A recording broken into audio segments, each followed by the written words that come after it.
Hello hello hello, कैसे हो तुम लोग? ठीक हो? चलो आज हम लोग करने वाले हैं, करने क्या, आपका डाउट लेने वाले हैं। आपने जो भी डाउट मेरे को भेजा है, हम वो सारे डाउट आपके सीट यानी जो मॉड्यूल है उससे सारे कलेक्ट करके अपन यहाँ पे करवाने वाले हैं। जो भी जिस बच्चे का भी जो भी डाउट हमारे पास आया, सभी को एक जगह लाके अपन एक वीडियो लेक्चर के माध्यम से आपको समझाने वाले हैं, राइट?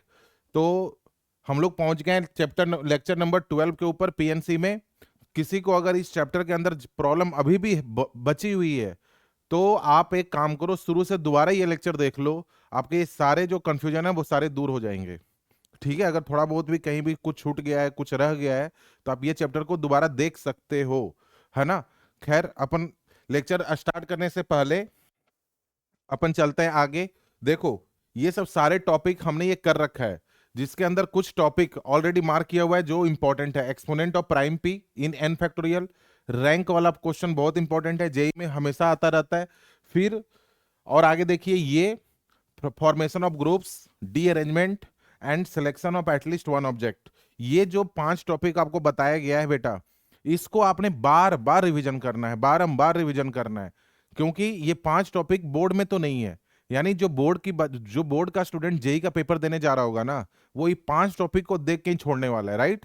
है ना? इस 5 टॉपिक से अगर क्वेश्चन आ गया तो उसके पल्ले ही नहीं पड़ना कुछ भी। ठीक है? लेकिन जो नॉर्मल टॉपिक है वो तो बोर्ड वाले भी अटेम्प्ट करके आएंगे, और आपको तो करना ही पड़ेगा। तो ये 5 टॉपिक आपने इतना अच्छा कर लो ताकि हम कम से कम 60-70% बच्चों से आगे निकल के बैठे रहें। ठीक है ना? क्योंकि हम हर बार क्लास में अंदर या ऑनलाइन में अंदर हमेशा बोलते रहते हैं कि पीएनसी अगर अच्छा नहीं करोगे तो प्रोबेबिलिटी भी आपका खराब हो जाएगा। क्योंकि ये एक लॉजिक है ना कि 2 question of PNC equal to 1 question of probability. यानी अगर एक क्वेश्चन प्रोबेबिलिटी का आ रहा है, तो मान के चलो 2 क्वेश्चन उसके अंदर पीएनसी के छुपे हुए हैं। ठीक है? तो ये चैप्टर काफी उस पॉइंट से इंपॉर्टेंट भी है और लॉजिकली बहुत अच्छा चैप्टर है। चलो आपका डाउट लेते हैं अब। पहला जो डाउट है वो है लेवल 1, है ना? Question number 3। तो इसको एक बार गौर से पढ़ो, क्वेश्चन बोल क्या रहा है। Number of natural number not exceeding 4321। यानी वो नंबर बताने हैं जो 4321 से बड़ा ना हो। मतलब 4321 हम ले सकते हैं, बोलो सही है क्या? मतलब 4321 से एक्सीड नहीं करवाने ना। मतलब 4321 को तो हम कंसिडर कर सकते हैं ना। बात समझ में आई? तो पहला नंबर तो हम यही मान लेते हैं कि ठीक है यार, आगे बाद में पढ़ लेंगे। पहला नंबर तो हमारे पास 4321 ही जनरेट हो रखा है कि इस नंबर को तो हम लोग कैलकुलेट करेंगे ही। नंबर ऑफ नेचुरल नंबर मतलब ये नंबर तो लेना ही है। ठीक है, आगे चलते हैं।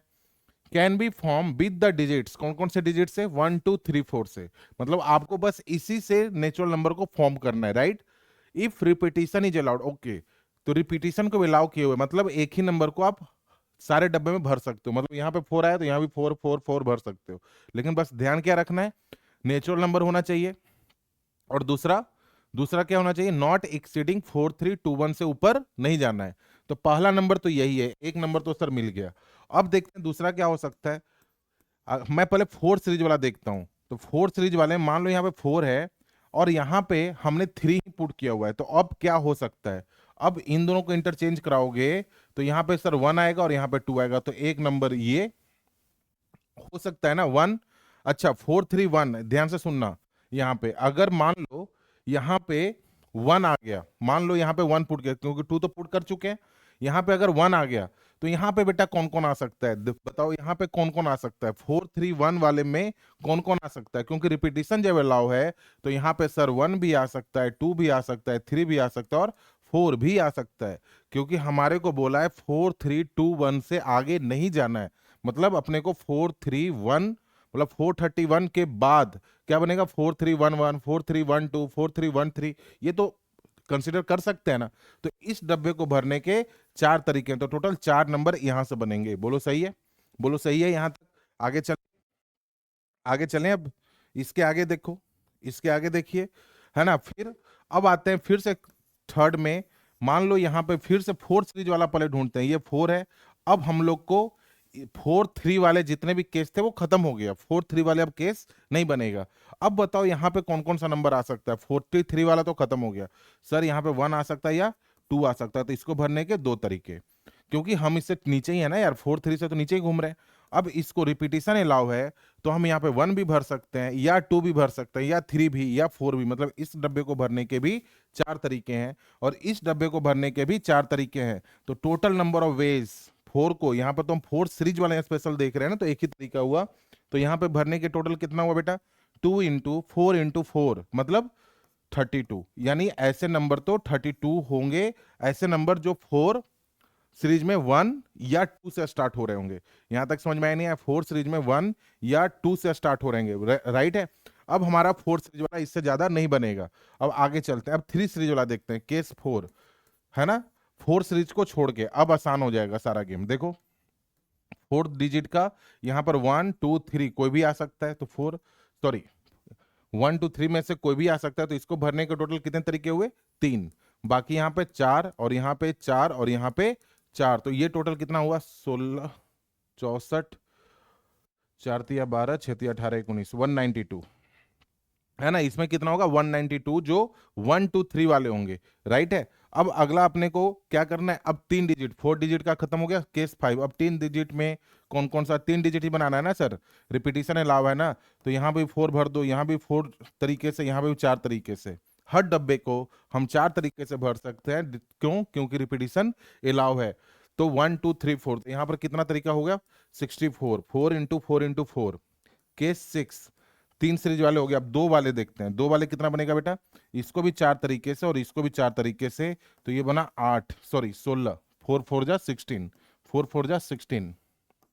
और अगला जब देखोगे केस 7, जब सिंगल डिजिट का, तो यहां पर भी ये 4, तो टोटल नंबर कितने होंगे, 1 + 4 + 32 + 192 + 64 + 16 + 4। देख लेते हैं टोटल कितना आ रहा है, यही बनेगा ना मैक्सिमम केस, और तो कोई केस बनने ही नहीं रहा।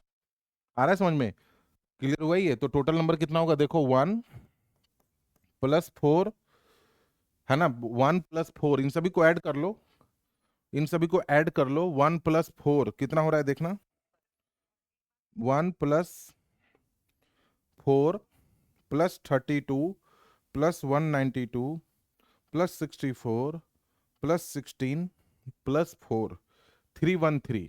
कितना आ रहा है, 313। इन सभी को जब ऐड करोगे ना, इन सभी को, तो आंसर आ रहा है 313, क्योंकि इतना ही टोटल नंबर बन सकता है विथ रिपीटिशन अलाउ होने पे। तो 313 इसका आंसर है। बात समझ में आई नहीं आई, आया समझ में बेटा। फिर से बोल रहा हूँ, अगर डाउट हो रहा है तो सिंपल आपने क्या करना है, वीडियो लेक्चर के ऊपर जो समय लिखा हुआ है ना, जो टाइम नीचे आ रहा है 2 मिनट 3 मिनट, वो टाइम नोट कर लो कि सर इस टाइम पे अपने को जो आप समझा रहे थे मेरे को समझ में नहीं आया, तो आप या तो व्हाट्सअप कर लो या क्लास में पूछ लेना। बात समझ में आई, जैसे भी आपको इच्छा हो वैसे कर सकते हो। चलो अगला क्वेश्चन पे चलें। अगला क्वेश्चन देखो ये है, सभी का डाउट अब है लेवल 1 में ही है अभी, क्वेश्चन नंबर 11। ये क्वेश्चन ऐसे तो डाउट होना नहीं चाहिए था आपको, खैर। How many different 9 digit numbers, how many different 9 digit numbers, ठीक है sir, can be form with the number 2233555888, ठीक है सर। 2 2 बार है, 3 ये भी 2 बार है ना, 5 ये भी 2 बार है, और 8 3 बार है। चलो टोटल कितना हो गया, 2 2 4 2 6 3 9, 9 डिजिट है, 9 नंबर फॉर्म करना, मतलब इन सभी को यूज करना है। चलिए आगे, रीअरेंजिंग इट्स डिजिट, और रिपीटिशन अलावा है, साफ दिख रहा है क्योंकि आप 3 बार 8 यूज कर चुके। So that the odd digits कौन कौन से हैं, ये और ये, ठीक है sir. Occupy even position, even occupy even position मतलब जैसे ऐसे सोचो कि सर हमारे पास ना 9 डिजिट का नंबर बनाना है, यानी एक तरीके से मेरे पास 9 काम है, 9 डब्बे भरने, 9 डिजिट बनाना, मतलब 9 काम, 9th वर्क है हमारे पास, सब जॉब है। जैसे 1 2 3 4 5 6 7 8 और 9। अब इन सभी की पोजीशन क्या क्या है बताओ, अगर इन सभी की पोजीशन पूछूं तो क्या क्या बोलोगे, तो बोलोगे सर इसका पोजीशन 1 सेकंड 4 5th 6th 7 8 और 9। ध्यान से समझना, यहां तक सही है ना, मतलब 9 डब्बे भरने हैं 9 डिजिट से, लेकिन ध्यान क्या रखना है, so that odd digits occupy even places, यानी ऑड डिजिट कहाँ कहाँ पे आएगा, यहाँ पर सर ऑड आएगा, यहाँ पे भी इवन प्लेसेस बोला, यहाँ पे ऑड आएगा, यहाँ पे ऑड आएगा, और यहाँ पे भी ऑड आएगा। बोलो सही है, इवन प्लेसेस, सेकंड पोजीशन है, फोर्थ पोजीशन है, सिक्स पोजीशन और 8 पोजीशन है। पहले यहाँ तक क्लियर हुआ, अच्छा। यानी 4 जगह पे और डिजिट आएगा। और डिजिट कितने हैं? तो 4 ही है। यानी 4 जगह पे और डिजिट को बैठाने का तरीका 4 फैक्टोरियल, है ना। 4 चीजों को 4 जगह बैठाना है तो 4 फैक्टोरियल से आप अरेंज करोगे, राइट। तो पहला काम हम इन 4 जगह पे 4 डिजिट को बैठा दिया 4 फैक्टोरियल से। यहां तक समझ में आया नहीं आया? ओके। लेकिन सर 2 बार 3 है सर, 2 बार 5 है, तो रिपीटेशन कितने बार है? 2 बार 3 का और 2 बार 5 का। यहां तक समझ में आया? फिर मतलब work is under process, then we multiply. फिर हम लोग गए किसके पास? इवन वाले के पास। तो ऑब्वियस है इवन वाले के लिए कौन सा पोजीशन खाली है? इवन वाले के लिए ऑड पोजीशन ही खाली है। इवन वाला कहाँ कहाँ पे आएगा? या तो यहाँ पे आएगा, या यहाँ पे आएगा, या यहाँ आएगा, या यहाँ आएगा, या यहाँ आएगा। बोलो सही है। तो इवन डिजिट टोटल कितना है? तो 2 ये और 3 ये, 5 है और पोजीशन भी 5 ही है। यानी 5 जगह पे 5 डिजिट को बैठाना है। कितने तरीके से बैठाओगे? 5 फैक्टोरियल, राइट। 5 फैक्टोरियल से। लेकिन सर उसके अंदर भी रिपीटेशन है, 2 बार 2 है और 3 बार 8 है, तो उतना से डिवाइड कर दिए। बताओ यहां तक समझ में आया? If work is under process then we multiply. उम्मीद है समझ में आ रहा होगा। फिर फाइनल क्या है? दोनों को सॉल्व कर लो, बस आंसर यही आ जाएगा। देखो 4 इंटू 3 इंटू 2 अपॉन 2 फैक्टोरियल, मतलब 2 इंटू 2। फिर 5 into 4 into 3 factorial upon 2 into 3 factorial. 3 से 3 फैक्टोरियल गया, फिर 2 2 जा 4 भी गया। बात समझ में आई? और इधर से एक 2 और गया। तो आंसर कितना बना? 5 इंटू 4 इंटू 3, या 3 इंटू 5 इंटू 4, यानी आंसर तो बेटा 60 आने वाला है इसका। 60 कौन सा? Option C. नहीं आया समझ में? आया समझ में? आगे चलें, देख लो एक बार, आगे चलें। अब अगला क्वेश्चन क्या है? अगला क्वेश्चन देखते हैं अब। चलो, अगला क्वेश्चन डाउट पूछा है आपने लेवल 1 में ही, क्वेश्चन नंबर 15। ये भी क्वेश्चन क्लास में हुआ है, ऐसा क्वेश्चन हमने क्लास में हुआ है ना। अब ध्यान से देखो, इसमें एक इसके अंदर कंसेप्ट लगेगा वो वाला। देखो, एक एनसीआर प्लस एनसीआर माइनस 1 अगर ऊपर सेम हो, ऊपर से मतलब ऊपर में एन एन हो और नीचे में एक का डिफरेंस, ऊपर सेम नीचे एक का डिफरेंस, तो ऊपर में एक बढ़ा लो और नीचे में जो बड़ी पार्टी है उसको बैठा लो। ऊपर सेम नीचे एक का डिफरेंस, तो ऊपर में एक बढ़ा लो और नीचे में जो बड़ी पार्टी है उसको बैठा लो। मेरे हिसाब से समझ में आ रहा होगा, है ना। तो ये वाला फॉर्मूला इसके अंदर काम करना है। अब ध्यान से देखिए, लफड़ा क्या है? इस 2 का सर, लफड़ा है इस 2 का। तो यहाँ पे 2 नहीं होना चाहिए ना। देखो यहाँ पर कोफिशिएंट तो 1 है, बाहर में तो 1 होना चाहिए। तो बोले यार लफड़ा क्या है? वो उस 2 को ही ब्रेक कर लो। कैसे? यहाँ पर देखिए, क्या इसको ऐसे लिख लें, NCR plus 1 plus NCR minus 1 plus NCR plus NCR. हमने 2 एनसीआर था, अलग अलग किया। क्यों सर? हमारी नीड थी ऐसी, है ना। अब यहां तक समझ में आया? अब मेरे को कौन सी फोटो चाहिए? मेरे को फोटो चाहिए ऊपर सेम वाली। तो सर ऊपर तो सेम हर जगह है, हाँ, तो कोई दिक्कत नहीं है। नीचे में एक का डिफरेंस वाला चाहिए, पेयर। तो एक का डिफरेंस, तो यहाँ पे तो आर प्लस 1 है, यहाँ पे आर माइनस 1 है, यहाँ पे तो 2 का डिफरेंस हो गया सर।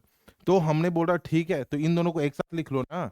इन दोनों को जब एक साथ लिखे तो ये बना एनसीआर प्लस 1 और ये बना एनसीआर। इन दोनों को एक कपल बना दिया, फिर प्लस, और इन दोनों का एक कपल बना दिया, क्योंकि यहाँ पे आर है तो यहाँ पे आर माइनस 1 है। तो एनसीआर माइनस 1 प्लस एनसीआर। पहले बताओ समझ में आया, है ना। अब देखो यहाँ पर पहले से ही इसका आंसर क्या आएगा? ऊपर सेम है सर, तो ऊपर एक बढ़ा लो और नीचे में जो बड़ा है, नीचे में बड़ा कौन है? आर प्लस 1 या आर, तो आर प्लस 1 लिख लो। चलो, इसका काम खत्म। फिर ऊपर सेम है सर, तो ऊपर एक बढ़ा लो और नीचे में जो बड़ा है, बड़ी पार्टी कौन सी है? आर माइनस 1 या आर, तो आर। चलिए, अब फाइनल क्या बचा? अब 2 लोग और बचे। ऊपर बचा sir n plus 1 C are plus 1, और ऊपर बचा sir n plus 1 C r. लेकिन फिर से ध्यान से देखो, यहाँ पे आर प्लस 1 है, ऊपर सेम है और नीचे एक का डिफरेंस है। ऊपर सेम है और नीचे एक का डिफरेंस है। फिर मैं बोलूंगा ऊपर एक बढ़ा लो, यानी एन प्लस 1 में एक और बढ़ा लो, यानी एन प्लस 2। और नीचे जो बड़ी पार्टी है, बड़ी कौन है? सी आर प्लस 1 बड़ी है सर। तो ये फाइनल आंसर आ रहा है N plus 2 C are plus 1। Option A ही है। नहीं आया समझ? उम्मीद है समझ में आया होगा। आगे चलें, आगे चलें। अब आगे बताओ, आगे चलें क्या? अगला देखो, फिर से अगला क्वेश्चन क्या है डाउट, ये सारे लेवल 1 में ही है अभी। Question number 26, in how many ways, ठीक है sir, can the letters of the word Delhi, okay, Delhi, be arrange so that letter E and H, अभी एक क्वेश्चन किया था शायद ऐसा, ऑक्युपाई ओनली इवन प्लेसेस, है ना। देखो दिल्ली में सबसे खास बात क्या है कि सारे नंबर अलग अलग हैं, मतलब रिपीटिशन नंबर के अंदर नहीं है ना, 5। तो एक तरीके से मेरे को 5 काम करने, 5 का मतलब 5 डब्बे भरने, क्योंकि मेरे को इसी नंबर से कितने नंबर बन सकते हैं ये बताना है, ठीक है।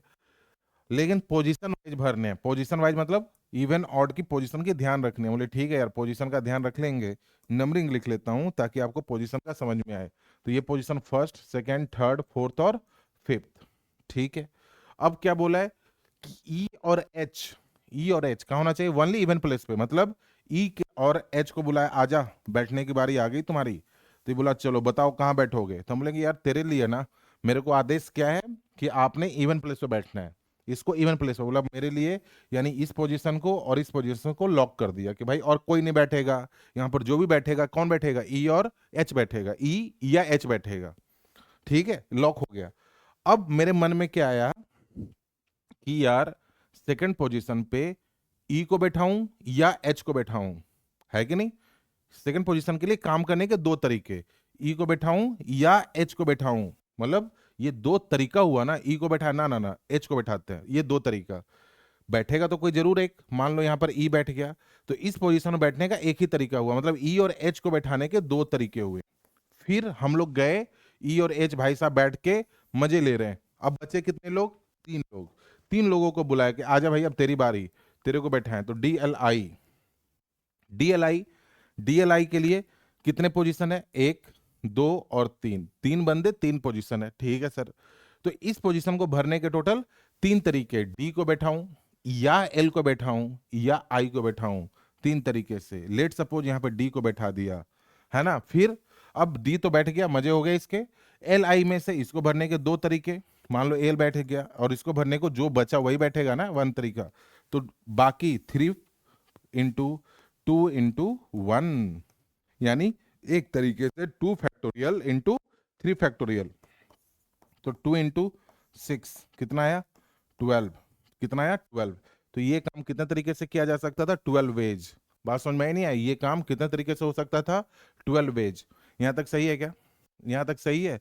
अब आगे चलते हैं, अगला क्वेश्चन किसका है, अगला क्वेश्चन है ये हो गया ना।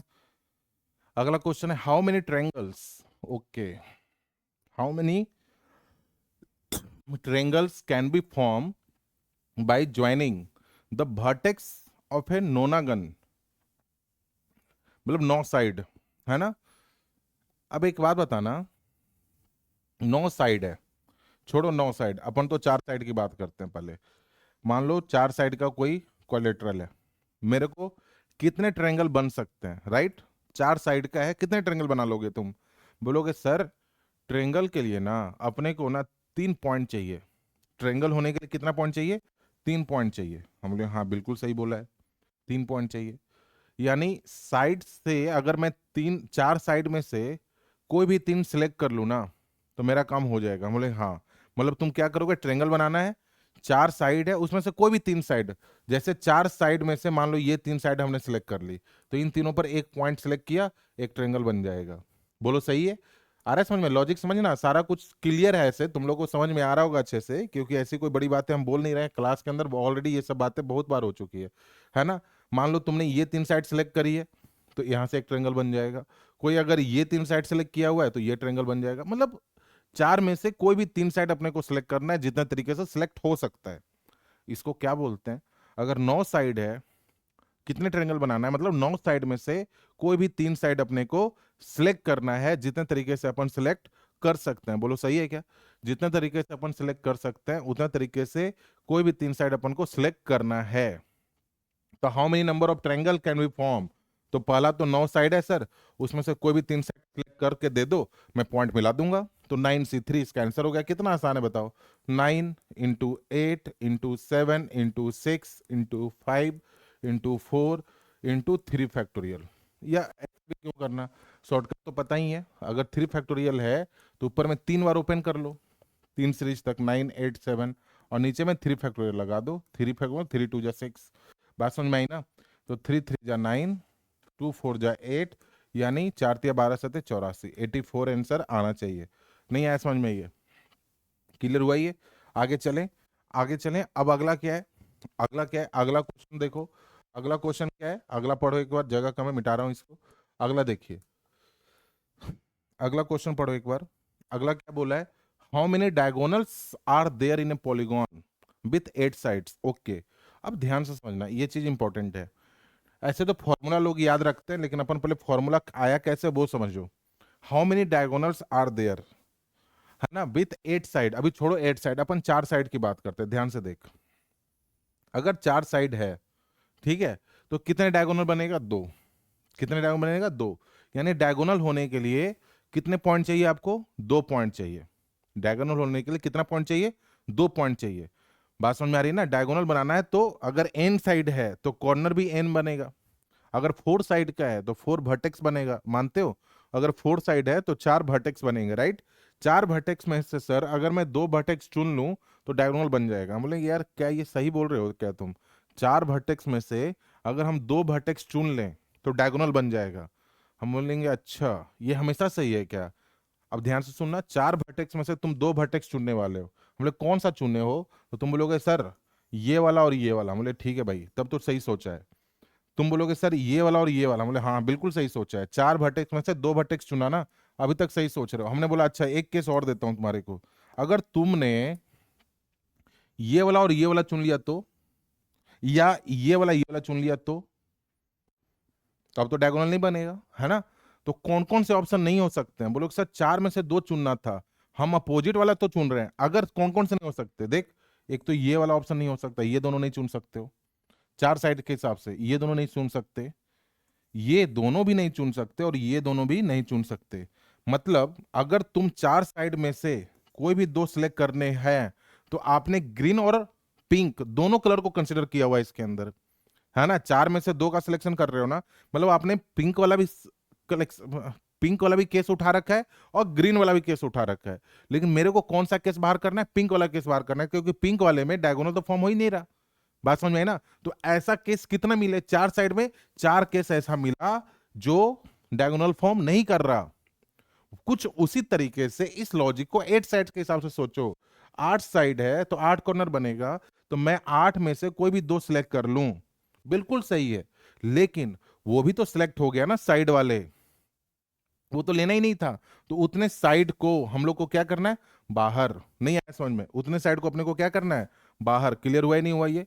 तो एक फॉर्मूला आता है कि अगर एन में से डायगोनल सेलेक्ट करना है तो NC2 - n। तो इसको लिखो n × n - 1/2 -n। तो n कॉमन ले लिया तो यहां से क्या बना? n - 1 - 2/2। यानी फॉर्मूला क्या है? n × n - 3/2। ये लोगों को फॉर्मूला याद करवाया जाता है, लेकिन लॉजिक क्या है समझ में आया? तो 8 साइड है तो 8 यहां पर पुट करते हैं सीधा, तो आंसर तो यही आएगा 8 × 5/2 यानी 20। आंसर कितना आना था बेटा इसका? 20। तो इसका आंसर है 20 और इसका आंसर है 84। आगे चलें, अगला क्वेश्चन क्या है? अच्छा अब यहां से हम लोग लेवल 2 में आ गए, यहां से हम लोग लेवल 2 में आ गए, ठीक है।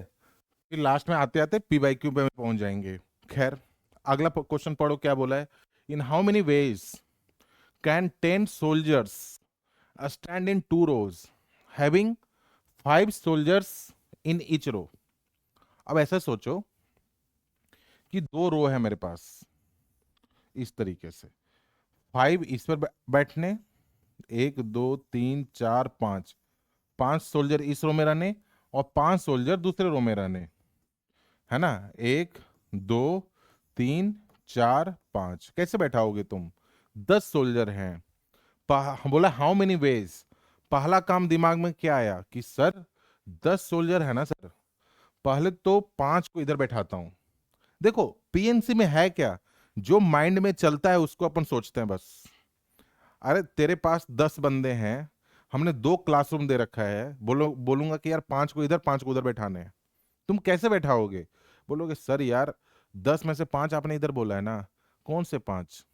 है ना, बोलेगा तुम बता। बोले अच्छा सर ये तो आपने बताया नहीं कौन से 5। तो बोले मतलब कोई सा भी 5। तो 10 में से 5 का पहले सिलेक्शन कर लेते हैं, कौन से कोई भी आएगा, तो 10 में से 5 का सिलेक्शन किया। बात समझ में आई ना? ये 5 बंदे आ गए, 10 का ग्रुप सामने बैठा हुआ है, उसमें से 5 को हमने सिलेक्ट कर लिया, कोई से भी, कोई सा भी, मतलब कॉम्बिनेशन करना है, कॉम्बिनेशन मतलब ये 10 से 5 हो गया। अब 5 का ग्रुप आया, हम बोले सुन ले मेरी बात, अब तू जा इस रो में बैठना शुरू कर दे। बोलेगा अच्छा इस रो में बैठना है ना, हमने तो भाई एक रो में बैठाने के लिए सिलेक्ट किया हुआ है, अब कैसे बैठेगा यार, किधर बैठूं? तो हर बंदे के पास 5 ऑप्शन है। पहला बंदा आया, एक एक करके जा रहा है एंट्री क्लासरूम के अंदर, बोल रहा है मैं इस बेंच पर बैठूं, या इस पे बैठूं, या इस पे बैठूं, या इस पे बैठूं, या इस पे बैठूं, मतलब हर बंदे के पास there is a 5 option of each person, है ना, हर पर्सन के लिए 5 ऑप्शन है। बात समझ में नहीं आया? तो पहले बंदे के लिए 5 ऑप्शन, मान लो एक बंदा यहाँ आके बैठ गया, अब दूसरा बंदा आया, उसके पास फिर मतलब work is under process, work is under process then we multiply. फिर दूसरा बंदा आया, उसके पास अब 4 ऑप्शन है, कहाँ बैठेगा वो? फिर मान लो यहां बैठ गया, फिर 3, 2 और 1।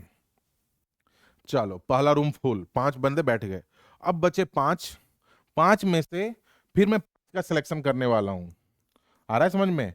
5 में से 5 का सिलेक्शन, ये क्या बेवकूफी है सर, एक ही तरीका हो, सारे आ जाओ वही आएगा आंसर, है ना? फिर जो 5 हुआ उसके पास भी वही ऑप्शन है कि 5, 4, 3, 2, 1, तो फाइनल आंसर क्या है? हमने 10 में से पहले 5 का सिलेक्शन किया सर, फिर उसको 5 फैक्टोरियल से बैठा दिया पहले रो में, फिर 5 लोग बचे, उसमें से 5 का सिलेक्शन किया, फिर उसको 5 फैक्टोरियल से बैठा दिया। बेटा बहुत लोग यहाँ पर ना अरेंजमेंट कर देते हैं इसको इधर से उधर, भाई साहब यहाँ पर ऐसे से ऐसे नहीं चलना। क्यों नहीं चलना? क्योंकि हमारे को बोला क्या है, how many ways can 10 shoulder stand in 2 रोज। आपने 10 में से 5 को सिलेक्ट किया है कि तेरे को इसी रो में बैठाऊंगा। बात समझ में आ रही ना? तो वहां पर अरेंजमेंट वाला कंसेप्ट नहीं है कि इन दोनों को भी 2 फैक्टोरियल से नचा दो सर। अरे एक बार एंट्री मार दिए तो इधर से उधर थोड़ी जाएंगे, रो अलग अलग है ना, एक रूम के अंदर वही क्लासरूम है ना, जैसे 10 बंदे बच्चे खड़े हैं, हमारे को 5 इधर बैठाना है 5 इधर बैठाना है, तो पहले तुम कैसे बैठाओगे सोचो तो सही, कि सर 10 में से 5 बैठाने हैं, इधर पहले 10 में से 5 सेलेक्ट करता हूँ, बैठ गए। अब ऐसा से ऐसा होगा क्या? तुम जब बैठा ही दिए तो अब ऐसा से कैसे हो जाएगा? लॉजिक समझ में आ रही है? तो ये आंसर है। देखते हैं क्या आंसर आ रहा है। 10 फैक्टोरियल अपॉन 5 फैक्टोरियल, फॉर्मूला लगा रहा हूँ, 5 फैक्टोरियल, 5 फैक्टोरियल, 5 से 5 1, फिर यहाँ पर 5 फैक्टोरियल, तो 1, 2, 3, 4 ये सारे कट गए, फाइनल आंसर 10 फैक्टोरियल। आंसर क्या है? नहीं है। ओके 10 फैक्टोरियल क्या होगा अभी तो, 10 फैक्टोरियल क्या होगा? 10, 9, 8, 7, 6, 5, 4, 3, 2 और 1, इसको मल्टीप्लाई कर लो। हमने तो चेक किया हुआ नहीं है आंसर, इसे देख लो। 10 into 9 into 8 into 7 into 4 into 3 into 2, 3628 362800 अच्छा पहला ही ऑप्शन दिखाई दे रहा है, 362800, ये आंसर है बेटा। आया समझ में? नहीं आया? आगे चलें, दूसरा क्वेश्चन देखो। यहां तक कोई डाउट है? यहां तक कोई डाउट है तो पूछ लो भाई, है ना? जो ऑनलाइन में बच्चे हैं वो भी देखने ही है। अगला देखो, अगला क्या है, अगला क्वेश्चन पढ़ो सब लोग। अगला कौन सा डाउट है? ये वाला level 2 question number 8, number of even numbers greater than 300, है ना, number of even numbers greater than 300, है ना, 300 से ज्यादा होना चाहिए, date can be form with the digits 1 2 3 4 5, date can be form with the digit 1 2 3 4 5। अच्छा तो एक चीज बताना, 300 से बड़ा चाहिए यानी, और यही डिजिट को यूज करना है, तो नंबर या तो 3 डिजिट का होगा, ये मानते हो? क्योंकि 300 से ज्यादा चाहिए तो या तो नंबर 3 डिजिट का होगा, या मतलब नंबर 4 डिजिट का होगा, है ना, या नंबर 5 डिजिट का होगा, क्योंकि 1 2 3 4 5 वाला तो 5 डिजिट तो अपन जा ही सकते हैं, क्योंकि साथ में साथ बोला है नो डिजिट बीइंग रिपीटेड, अगर रिपीटेशन शुरू कर देना तो इनफिनाइट केसेस बन जाएंगे, है ना। 6 डिजिट भी बनेगा, 7 भी बनेगा, 8 भी बनेगा। तो नो डिजिट बीइंग रिपीटेड। चलो, तो पहले 3 डिजिट वाले नंबर होना चाहिए और इवन भी होना चाहिए। ठीक है सर, इवन होने के लिए यूनिट प्लेस पे 2 या 4 होगा। तो पहला काम करते हैं, 3 डिजिट का कौन कौन सा नंबर बनेगा बताओ। पहला देखो, यहाँ पर अगर 3 है, क्योंकि 3 सीरीज वाला पहले करते हैं, तो यहाँ पर 2 या 4 आएगा क्योंकि इवन बोला है। तो इस डब्बे को भरने के दो तरीके, बात समझ में आई ना। तो लेकिन भरोगे तो किसी एक से ही, है ना। इस डब्बे को भरने के दो तरीके हैं, लेकिन एंट्री तो किसी एक का होगा, राइट। तो मान लेते हैं यहाँ पे 2 की एंट्री हो गई, समझ में आई ये। मान लो यहाँ पे 2 की एंट्री हो गई, ठीक है। तो अब बचा कि हमारे पास कौन कौन अवेलेबल है जाने के लिए। हमारे पास नंबर है सर 1 2 3 4 और 5। सर आपने इधर 3 को लॉक कर रखा है, रिपीटिशन अलाउ है नहीं। आपने 2 को यहाँ पर बैठा दिया है कि 2 मान लो बैठा हुआ है, तो बचा कितने लोग। अब 3 केस है, या तो यहाँ पर 1 आएगा, या 4 आएगा, या 5 आएगा। तो इसको भरने के 3 तरीके। हमेशा पीएनसी में अपन करते क्या है, जो चीज बोला जा रहा है पहले उसको लॉक करो। जो बोला है कि इसको बैठाओ, तो मतलब तू ही बैठ जा पहले, है ना। जैसे क्लास के अंदर होता है ना, मान लो एक बच्चे की तबीयत खराब है, उसके पेरेंट्स का कॉल आ गया कि सर इसको ना एसी की नीचे नहीं बैठाना। अपन पहला काम क्या करते हैं, रिसेप्शन को फोन करके बोलते हैं कि भाई साहब ये लड़की आएगी, इसको पहले बैठा देना। मतलब जो बोला गया पहले वो काम हो रहा है क्लास के अंदर, है ना। तो वैसे ही बोला है इवन बनाना, तो मतलब पहले 2 और 4 में से किसी एक को बैठाओ पहले, ठीक है। तो 3, तो ये ऐसी केसेस टोटल कितने में 6। अच्छा, 3 वाले हो गए। 4 सीरीज वाले टोटल कितने बनेंगे 3 डिजिट के, बात समझ में आ रही है। 4 सीरीज वाले, तो मैं बोल रहा हूँ यहाँ पर अगर 4 है ना, तो यहाँ पर तो इवन में 2 ही डालोगे, और तो कोई तरीका है नहीं इवन बनाने के। 2 और 4 में से कोई एक डालना है, रिपीटिशन अलाउ है नहीं। तो अगर 4 इधर बैठा दिए तो 2 ही बचा। तो अब अगले बार क्या हुआ सर, 4 का लॉकिंग हो चुका है, 2 का लॉकिंग हो चुका है, फिर इसको भरने के 3 ही तरीके हैं सर। तो टोटल कितना हो गया, 3 2 जा 6, वापस सॉरी, इसको भरने के एक ही तरीका हुआ ना, तो 3 2 जा 6 थोड़ी हुआ, क्योंकि यहाँ पर 2 और 4 दोनों थोड़ी आ रहे हैं। आ रहा है समझ में, क्लियर हुआ ये। तो यहाँ पर टोटल अगर यहाँ पे 4 है, तो मेरे पास इवन बनाने के लिए एक ही मौका है कि यहाँ पर 2 को बैठाओ। तो एक ही तरीका हुआ, मतलब 4 सीरीज वाले तो इवन नंबर 3 ही मिलेंगे आपको। अब आते हैं 5 सीरीज वाले। तो 5 वाले, क्योंकि 5 से बड़ा बनेगा नहीं कोई, क्योंकि 5 ही सबसे बड़ा नंबर है, 500 ही कुछ बनेगा 3 डिजिट में। बात समझ में आई ना। तो यहाँ पर 5 अगर आ गया, तो यहाँ पर 2 4 में से कोई एक आएगा। तो इसको तो भरने का दो तरीका है, मान लो 4 आ गया, कौन कौन से ऑप्शन ओपन हो गए यहाँ पर, वापस से 3 लोग, क्योंकि 5 लॉकिंग हो गया और 4 लॉकिंग हो गया, तो बचा कौन, यही 3 ऑप्शन यहाँ पर भर सकते हैं। तो यहाँ पर कितना बना, 3 2 जा 6, है ना। तो 3 डिजिट वाले तो इतने बनेंगे सर। अब 4 डिजिट में चलते हैं, रिपीटिशन अलाउ है नहीं, तो अब तो आंसर फटाफट आएगा, 1 2 3। तो इसको भरने के 2 और 4, तो दो तरीके, मान लो 2 से भर दिया। बाकी को कैसे भरोगे, बाकी को इसको भरने के 2 भर दिया ना। अब यहाँ पर क्या क्या आ सकता है, 2 को छोड़ के वो एक आ सकता है, 3 4 5, तो इसको भरने के 4 तरीके, राइट। फिर मान लो यहाँ पर एक आया, तो इसको भरने के 3 तरीके। मान लो यहाँ पर 4 आया, फिर इसको भरने के 4 3 2 तरीके। तो टोटल कितना बना, 4 × 3 × 2 × 2। अब ध्यान से देखो, 4 3 12 दूनी 24 48, 48, तो ये बना बेटा। 5 डिजिट वाले देखना, इवन नंबर ही चाहिए, तो 5 डब्बे पहले बनाओ, 1 2 3 4 5। तो इसको भरने के दो तरीके, मान लो 2 भरा, तो बचे कि वापस से 4, है ना। 4 कैसे सर, देखो ना, 1 2 3 4 5 है, तो यहाँ पर तो 2 आ चुका है ना। तो मेरे पास ऑप्शन क्या है इसको भरने के, 4 ऑप्शन है ना, 1 या 3 या 4 या 5। मान लो यहाँ पर 1 भर दिया, अब कितने ऑप्शन है मेरे पास, 3। मान लो यहाँ पर 3 भर दिया, तो अब मेरे पास कितना ऑप्शन है, 2। अब यहाँ पर मान लो 4 भर दिया, तो यहाँ पर कितने ऑप्शन है, एक ही तो ऑप्शन है, एक ही ऑप्शन है ना 5 को भरने का। तो टोटल नंबर ऑफ वेज इसका कितना बना, 4 × 3 × 2 × 1 × 2। तो टोटल कितना है, 4 3 12, इसका भी 48 ही है, ओके। तो टोटल क्या पूछा है, नंबर ऑफ इवन नंबर्स, तो टोटल नंबर कितने बने, 48 + 48 96, 96 + 15 11, हाँ 111। ऑप्शन ए है, सबको जोड़ लो ना, 6 + 3 + 6 + 48, फिर 48, तो सबको जोड़ोगे तो 111 ही आ रहा है। बात समझ, 96 + 15, हाँ ठीक है, 111 ही आएगा। क्लियर हुआ क्या ये, यहाँ तक समझ में आया। आगे चलते हैं, आगे चलते हैं अब, 1 मिनट बस, मैसेज है। चलो ठीक है, आगे चलें। अब अगला क्वेश्चन कौन सा है? अगला क्वेश्चन देखो, ये वाला, ये तो आसान है। नंबर ऑफ डिफरेंट वर्ड्स, ये क्या पता क्यों पूछे तुम लोग। Number of different words that can be made using the letters of the word, क्या पता क्या लिखा हुआ है यार, है ना। देखो एच कितने बार है? एच कितने बार है? एक ही बार है। ओके। ए कितने बार है? एक, दो बार है। एल कितने बार है? एक, दो, दो बार है। यू एक, बस एक बार है। सी भी एक बार है।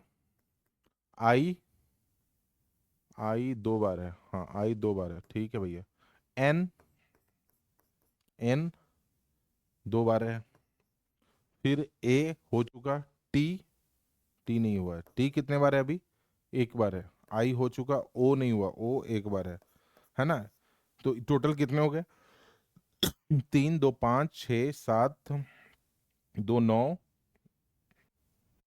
नौ दो ग्यारह, दो तेरह।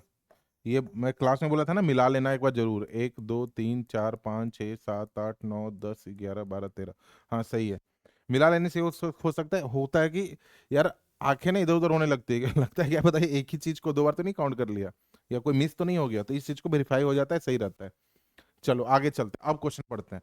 Number of different words that can be made using the letters of the word this if all consonant are together. हाँ, अगर किसी चीज को एक साथ रखनी है तो अपन क्या करते हैं? Bundle method. बंडल मतलब रस्सी से बांध दो। जैसे तेरे पास 10 पेन है, या 13 पेन है ना, 13 पेन है, अलग अलग नाम का, HAL ऐसा करके है ना, जो भी है 13 पेन है।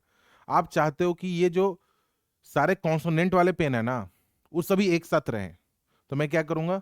इन सभी में ना रबड़ से इसको बांध देता हूं। अब देखो जो बच गए, वो कॉन्सोनेंट वाला रबड़ वाला एक बंडल पूरा, और जो बाकी रह गए, अब मैं कहीं भी फेंकूं इधर उधर, वो सारे एक ही साथ गिरेंगे, कॉन्सोनेंट वाले सारे एक ही साथ होंगे। मानते हो ये बात? तो कुछ वैसा ही है, जिस चीज को एक साथ रखना है उसको एक तरीके से रस्सी से बांध दो। तो अपने को पहले कॉन्सोनेंट निकालते हैं। कॉन्सोनेंट कौन कौन सा है? एच, फिर दो बार एल है, फिर यू नहीं, HL, सी एक बार है सर, फिर आई नहीं, एन दो बार है। लो जी सर, एन दो बार है। ओके। टी एक बार है। तो तीन तीन छः सात तो कॉन्सोनेंट है। इन सभी को एक रस्सी से ऐसे बांध दिया। बाकी जो बच गए कौन? ए दो बार बचा, यू एक बार बचा, आई दो बार बचा, और एन टी भी तो इधर ही है ना, ओ एक बार बचा। मिला लो, सात उधर है तो इधर छह आना चाहिए, तीन तीन छह बिल्कुल सही है ना। इसको बांधना नहीं है, क्योंकि इसको बांध दिया तो फिर ये सारे एक साथ रहेंगे। इसके बारे में थोड़ी बोला है कि इसको एक साथ रखना है बॉबल्स को। बात समझ में आई नहीं आया? तो ये अब सोचो, मेरे को तो इसको एक ग्रुप को एक साथ रखना है। तो मैंने क्या करना है कि इस ग्रुप को एक मानते हुए हमने टोटल कितना है? तीन तीन छह, टोटल सात ग्रुप, सात बैच तैयार करना है। एक, दो, तीन, चार, पांच, सात, हो गया पहला काम। अब देखो, हम तो इसको एक ग्रुप मान लिए हैं, मेरी आंखें पे पट्टी बंद है, मैं सोचा हूँ एक ही बंदा है ये, इसको एक साथ रहना है तो एक ही बंदा ही है। तो टोटल कितने लोग हैं? सात। सात को सात डब्बे में भरने के तरीके 7 फैक्टोरियल। मानते हो? 7 फैक्टोरियल सही है। अब हम लोग चले गए बंदे के पास, ये बोला सर जी सात तरीके से तो बैठा दिए, ये ग्रुप यहाँ पे आके बैठा, मान लो ये पेन जो आपस में थे ये भी तो आपस में इधर उधर हो सकते हैं ना। बोले हाँ क्यों नहीं हो सकते, हो सकते हैं। तो टोटल ये कितना है? तीन तीन छः एक सात, तो सात तरीके से पहले इन दोनों को बैठाया, फिर 7 फैक्टोरियल से यानी 7 फैक्टोरियल से ये सब आपस में अरेंज होना शुरू हो जाएंगे, है ना। एच पहले, एल बाद में, एल पहले, एच बाद में, है ना। एन सी ऐसे ऐसे जब ये दोनों अरेंजमेंट हो रहे थे तो ये भी तो आपस में अरेंजमेंट होने की कोशिश करेगा। तो वो 7 फैक्टोरियल से कुछ लफड़ा, लफड़ा क्या है?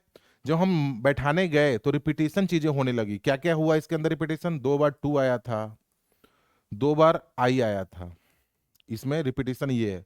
उधर रिपीटेशन दो बार एल और दो बार एन है, तो इधर भी 2 फैक्टोरियल और इधर भी 2 फैक्टोरियल। तो गौर से देखोगे ना, तो 7 फैक्टोरियल अपॉन 2 फैक्टोरियल, 2 फैक्टोरियल का होल स्क्वायर, ये आंसर है। ये आंसर है, एक ही ऑप्शन है और स्क्वायर वाला ए। आया समझ में? नहीं आया? आया समझ में? आगे चलें, आगे चलें। चलो आगे चलते हैं अब, आगे चलें अब। चलिए अगला क्वेश्चन क्या है, यहां पर देखो, अगला क्वेश्चन पढ़ो। अगला क्वेश्चन तुम्हारा है, ये अच्छा क्वेश्चन है, हाँ ये सही है, डाउट तुम्हारा लेवल 2 क्वेश्चन नंबर 14। इसको समझना तो है, ट्रिकी टाइप लैंग्वेज है। The total number of permutations of N different object, object कितना है, एन, ठीक है सर, एन ऑब्जेक्ट है, N different object taken at least, कम से कम, at least one but not more than R. देखो एन डिस्टिंक्ट ऑब्जेक्ट है, आपको कम से कम एक लेना है, लेकिन आर से ज्यादा नहीं लेना है ना, एक लेना है लेकिन आर से ज्यादा नहीं लेना है, ठीक है sir. Where each object may be repeated any number of time, ठीक है ना। ऐसे सोचो कि यार सामने ना एन डिस्टिंक्ट ऑब्जेक्ट पड़े हुए हैं, अपन को एक ऑब्जेक्ट लेना है, या लेकिन ऑब्जेक्ट कम नहीं होगा क्योंकि उसको आप कितने भी नंबर में ले सकते हो, बात समझ में आ रही है। तो ऐसे सोचिए कि मान लेते हैं सर, मान लेते हैं कि एक हम लेना है एक्स ऑब्जेक्ट, उसमें से लेना है, उठाना है अपने को, है ना।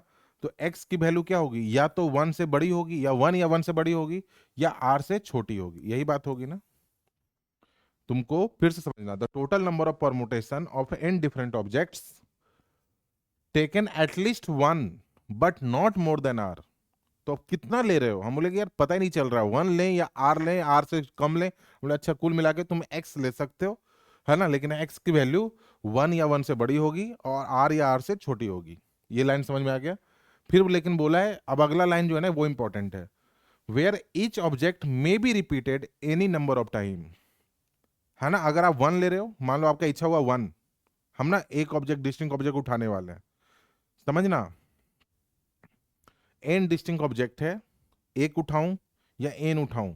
तो पहला देखो, जब हम पहले पर गए एक के लिए, तो इसके पास ऑप्शन कितना है ना, एन के एन उठाने का ऑप्शन है, क्योंकि यहां पर क्या बोला है, where each object may be repeated any number of time, यानी फर्स्ट केस में ईच ऑब्जेक्ट, देखो एन डिस्टिंक्ट टाइप के ऑब्जेक्ट है, लेकिन हर object N times, N N distinct का एक ऑब्जेक्ट है, हर object N, total number of object जो डिस्टिंक्ट है ना वो एन है। तो पहला ऑब्जेक्ट को कितने तरीके से ले सकते हो, टोटल एन है तो एन के एन उठा सकते हैं। फिर मान लो अब दो ऑब्जेक्ट उठाना है दो पोजीशन पे, तो इसको भी एन तरीके से, क्योंकि डिस्टिंक्ट है ना, तो इस पोजीशन को भी एन तरीके से, क्योंकि हर ऑब्जेक्ट को each object may be repeated any number of time. तो बात समझ में आ रही है, एन ऑब्जेक्ट है तो एन तरीके से उठा सकते हो, दूसरा पोजीशन पे भी एन ऑब्जेक्ट एन तरीके से उठा सकते हो। वैसे ही जब तीन मान लो लोगे तो क्या बनेगा, एक दो तीन, तो इसको भी एन, इसको भी एन, इसको भी एन। वैसे ही जब x इक्वल टू आर मान लो है, तो ये क्या होगा, एन एन एन कितने बार आएगा, आर टाइम्स। तो टोटल नंबर ऑफ वेज कितना बना, इसका तो एन बना सर, इसका तो एन स्क्वायर बना, क्योंकि दो लेना है ना, पहला लिया फिर दूसरा लिया, इसका एन क्यूब बना और इसका एन की पावर आर बना। टोटल मतलब, अब इसको ऐड कर लेते हैं, तो n plus n square plus n cube up to n की पावर आर। अब इसको ध्यान से देख, ये जीपी है ना, जीपी का सम क्या होता है, जीपी है तो सम क्या होगा, टोटल नंबर ऑफ टर्म कितना है, आर है, वन से लेके आर तक गए, तो जीपी का सम क्या होता है, ए इंटू आर की power n minus one upon r minus one, ये फॉर्मूला जीपी का सम का होता है ना। तो ए की वैल्यू कितनी है, एन, आर कितना है बेटा, एन, एन का मल्टीपल तो एन, नंबर ऑफ टर्म कितने हैं, r minus one upon N minus one, n into n की पावर आर, ना ना ये नहीं होगा, एन की पावर एन थोड़ी होगा, ये भी नहीं होगा, एन की power r minus one upon N minus one, ये आर माइनस वन है, नहीं ये वाला ऑप्शन है, देख लो सारे ऑप्शन एक जैसे लग रहे हैं, है कि नहीं, सही है क्वेश्चन। खैर आगे चलें, आगे चलें, अब अगला क्वेश्चन पढ़ो सब लोग। अगला क्वेश्चन क्या है, अगला क्वेश्चन देखो ये वाला, n n digit number is a positive number with exactly n digit, क्या बोल रही है, n digit number is a positive number with exactly n digit, 900 distinct digit numbers are to be form, okay, थोड़ी थोड़ी decode हो रहा है, 900 distinct number can be form using only 3 digit 579। देखो एन डिजिट का नंबर है, n digit का number है, तो पहले तो एन डिजिट का नंबर कैसा होगा सर, एक दो तीन चार पाँच छः सात आठ, अप टू यहाँ पर मान लो n डिजिट का नंबर हो गया, है ना, exactly n digits, n digit number है, एग्जैक्टली n डिजिट्स का है, ठीक है भाई। 900 डिस्टिंक्ट डिजिट, ठीक है, डिस्टिंक्ट डिजिट 900 बन रहे हैं to be form using only 3 digit, यानी 579 एन डिजिट है ना, मतलब एन डब्बे भरने मेरे को। अब क्वेश्चन कोड हो रहा है, देखो एन डब्बे भरने, 1 2 3 4 5 6 7 8 ऐसे करके एन डब्बे भरने। इस डब्बे को भरने के टोटल कितने तरीके हैं? 3 तरीके, 5 7 या 9। इसको भी भरने के टोटल कितने तरीके हैं? 3 तरीके, क्योंकि 3 डिजिट है, तुम एन डिजिट का कैसे बना दोगे? रिपीटेशन अलाउ होगा ही, तो इसको भी 3 तरीके, इसको भी 3 तरीके, इसको भी 3 तरीके, इसको भी 3 तरीके, ऐसे चलते चलते एनथ पे गए तो इसके भी 3 तरीके। तो total number of digit form, total number of ways of digit form कितना होगा? 3 × 3 × 3 मतलब 3 की पावर n, ठीक है।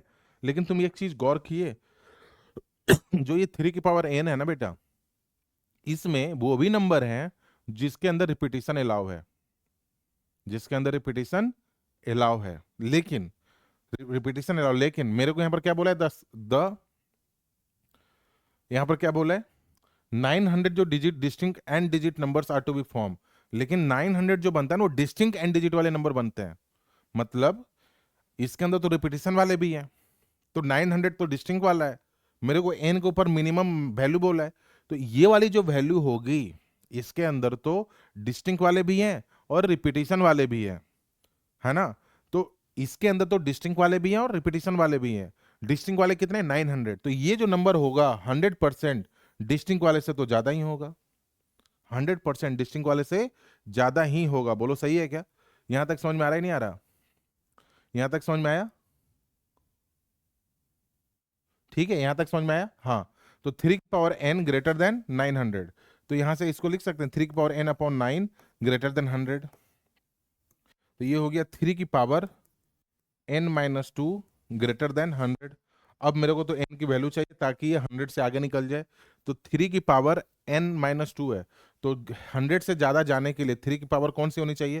3 की पावर 3 27, 4 81, 5 होना चाहिए, तो ऊपर में तो 5 होना चाहिए, तब जाके पहला नंबर n, क्योंकि नेचुरल नंबर है ना, तो ऊपर में पहला नंबर, क्योंकि 1 नहीं अलाउ कर सकते ऊपर में पावर में, क्योंकि 3 लेस देन ग्रेटर देन 100 होगा ही नहीं, 3 की पावर 2 भी नहीं होगा, 3 की पावर 3 भी नहीं होगा, है ना, 3 की पावर 4 तक नहीं होगा, 3 की पावर 5 पहला नंबर मिनिमम बोला है ना, smallest, smallest value of n, तो पहला 5 है, तो यानी n-2, अगर इसको बड़ा करना है तो मिनिमम वैल्यू n-2 की 5 होनी चाहिए, तो n की वैल्यू तो स्मॉलेस्ट 7 ही आएगा।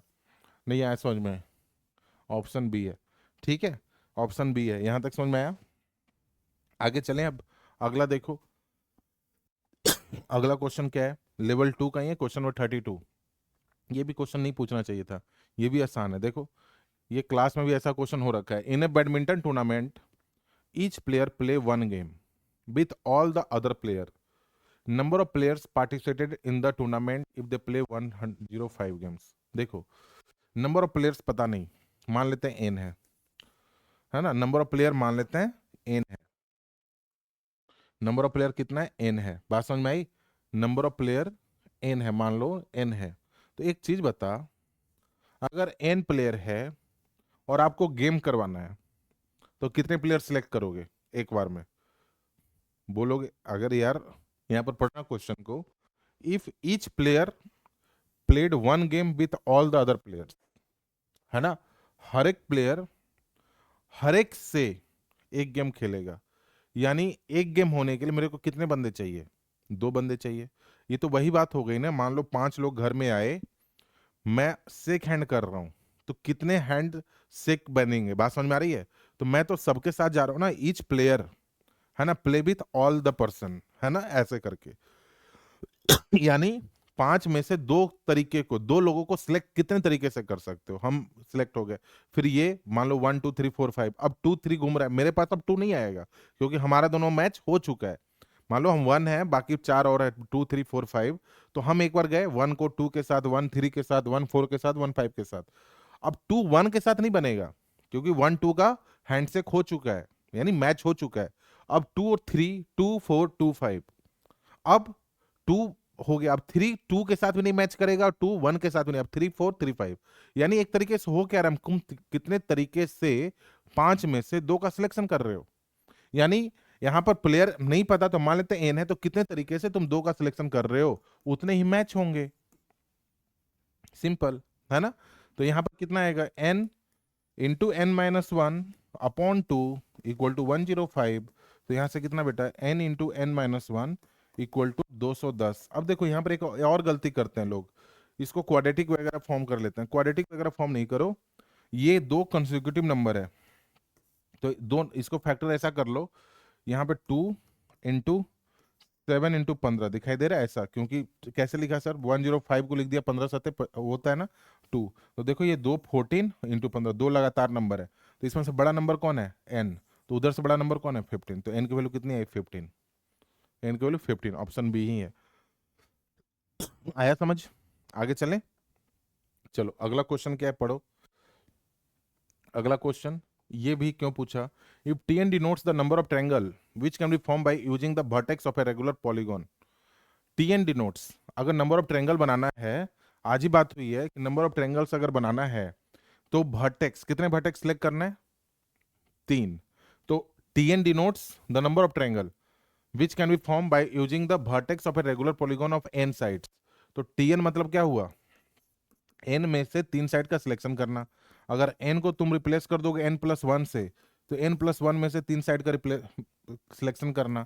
और इन दोनों का अंतर गिवन है Tn+1, ये कितना आसान है, इक्वल टू 21। तो Tn+1 n+1 C3 minus nC3 equal to 21। तो ये क्या हो गया बेटा, n+1 factorial upon n+1 factorial, या अपन शॉर्टकट ही कर ले, है ना। ऊपर में 3 बार ओपन कर लो, ऊपर में 3 बार n+1, फिर अगला n, फिर अगला n-1, और नीचे में 3 फैक्टोरियल, ठीक है। और यहाँ पे क्या होगा, n-1, फिर n-2, और नीचे 3 फैक्टोरियल इक्वल टू 21। दोनों में क्या क्या कॉमन है, n कॉमन है, n-1 कॉमन है, और upon 3 6।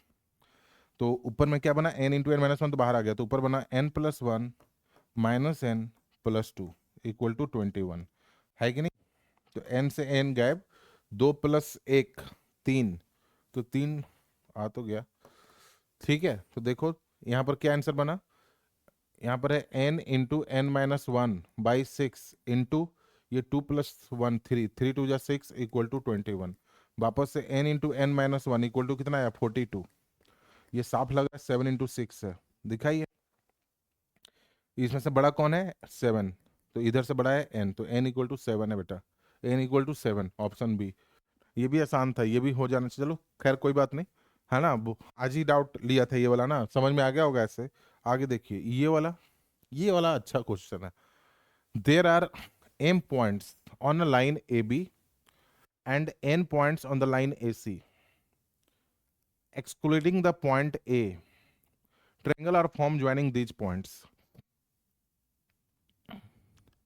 when point A is not included। ठीक है, देखो बोला क्या है ना, एम पॉइंट्स जगह थोड़ा कम है, मैं ये सोच रहा हूँ इधर इधर करवाता हूँ पहला, तो इधर ही हो जाएगा। ए, अच्छा ट्रायंगल फॉर्म कर रहे हैं ना 2 लाइन पे, there are M points on the line A B, ठीक है भाई। ये मान लो ए बी है,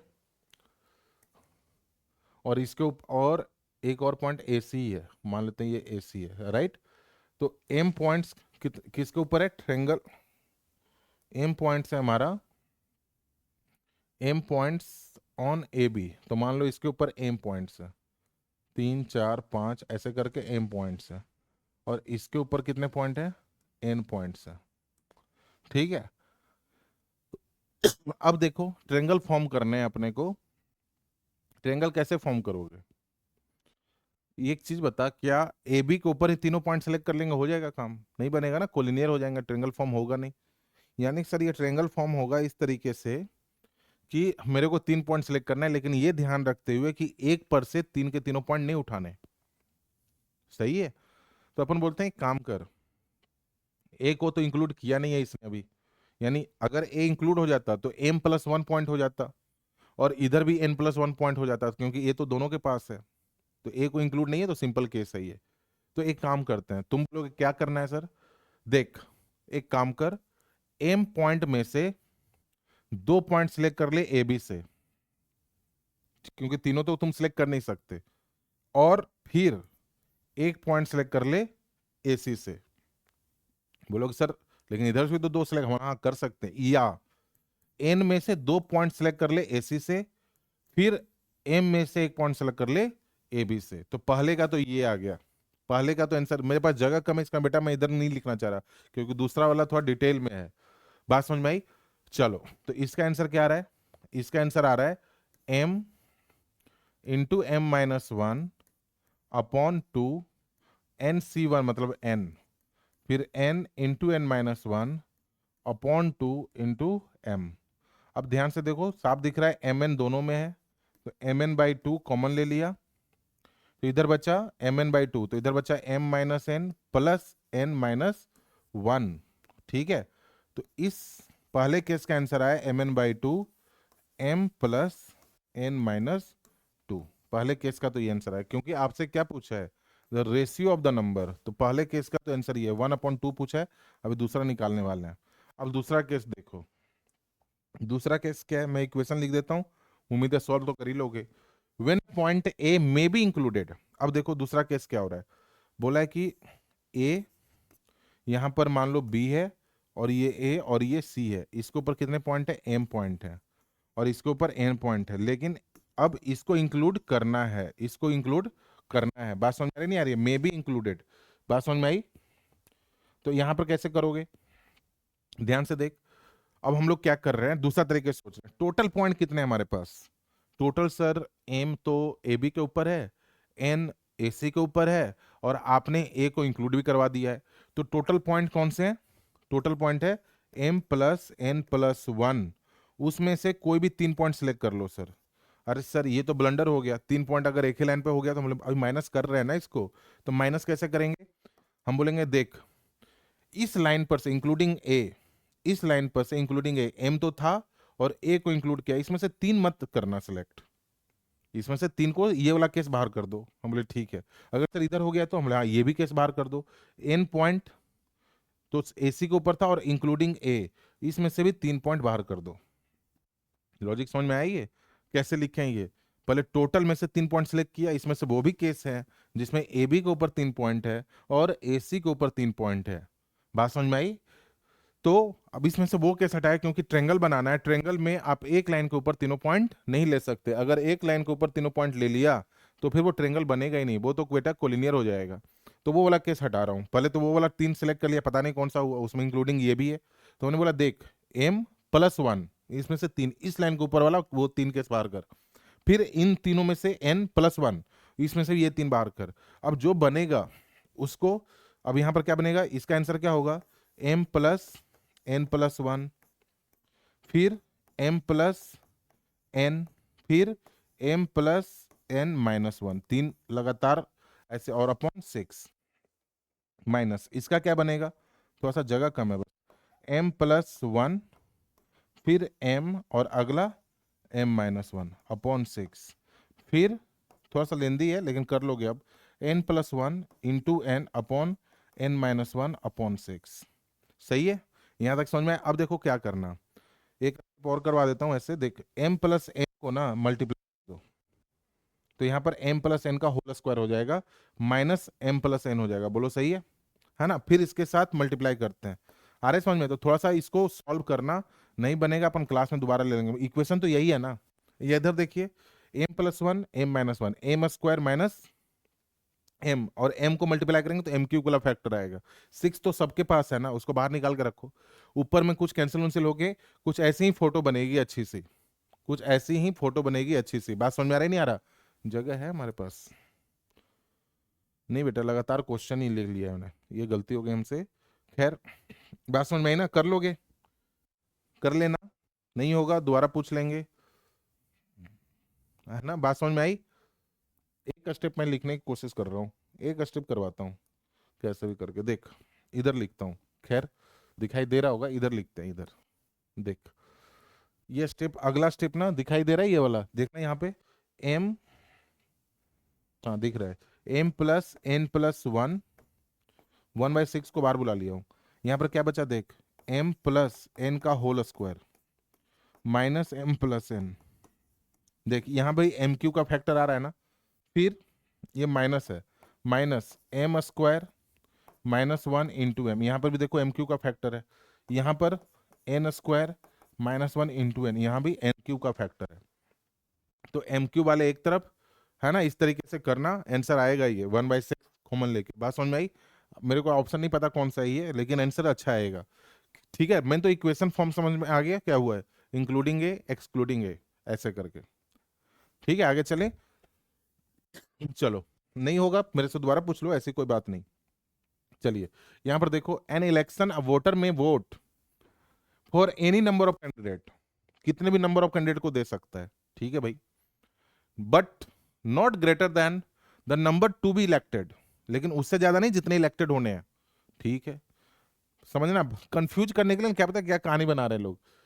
एक वोटर को, इस वोटर को छूट है कि आप उतना वोट दे सकते हो, उतना वोट दे सकते हो, नहीं दे दो, नहीं दे सकते हो जितने कैंडिडेट इलेक्ट होने वाले हैं, है ना। दे सकते हो मतलब चांस है उसके पास, वो 1 को दे, 2 को दे, 3 को दे, 4 को दे, 5 को दे, पर तो ये पता करे कि इलेक्ट कितने होने वाले हैं। देर आर 10 कैंडिडेट, ठीक है सर 10 कैंडिडेट है, लेकिन 4 ही इलेक्टेड होने वाले हैं। यानी वोटर के पास ऑप्शन क्या है, कितने वोट देने की, या तो वो 1 वोट देगा, या वो दो वोट देगा, या 3 देगा, या 4 देगा। यही है ना, बात समझ में नहीं आया? Voter can be vote, voter may be vote, may vote, है ना, मे वोट आ गया ना, तो उसके पास चॉइस दे दिया, for any number of candidate not greater than the number to be elected, बस नंबर ऑफ इलेक्टेड कैंडिडेट कितना है 4। तो वोटर क्या क्या कर सकता है, 10 कैंडिडेट में से किसी एक को वोट दे देगा, या क्योंकि चार तक वोट दे सकता है, या 10 कैंडिडेट 2 को वोट दे देगा। यही बोला है ना, वोटर कितने तरीके से वोट दे सकता है, एटलीस्ट 1 कैंडिडेट, यहाँ पर एटलीस्ट 1 भी है देखो, या 10 में से 3 लोगों को दे देगा, या 10 में से 4 लोगों को दे देगा। इसके अलावा तो उसके पास कोई ऑप्शन है ही नहीं। तो 10 में से 1 को देना मतलब 10 तरीके से, 10 में से 2 को देना मतलब 10 × 9/2 तरीका।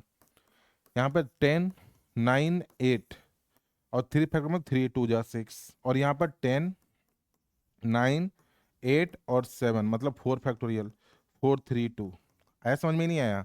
क्लियर हुआ ये? तो ये हो गया बेटा 45, 10 प्लस 45 प्लस 3 3 जा 9, 2 5 जा 120, प्लस 4 दूना 8 और 3 तिया 9, 210। तो ये 210 प्लस 120 330, 330 प्लस 10 340, प्लस 45 385, 385। अच्छा, 385 ऑप्शन बी आया समझ में? क्लियर हुआ ये? आगे चलें, देखो क्वेश्चन नंबर 36 था ये। आगे अगला क्वेश्चन क्या है, 37 पे आ गया। ये क्यों नहीं बना? The number of ways in which a composite number, composite number क्या होता है पहले ही बताओ। दो नंबर ऐसे जिसका एचसीएफ 1 हो, राइट है। कंपोजिट नंबर वो होते हैं जिसका एचसीएफ 1 हो। तो नंबर ऑफ वेज, ध्यान समझना, can be resolve into 2 factors which are prime to each other. Lecture में भी है ये, क्लास में भी करवाया था। बात समझ में आ रही है? एक मिनट,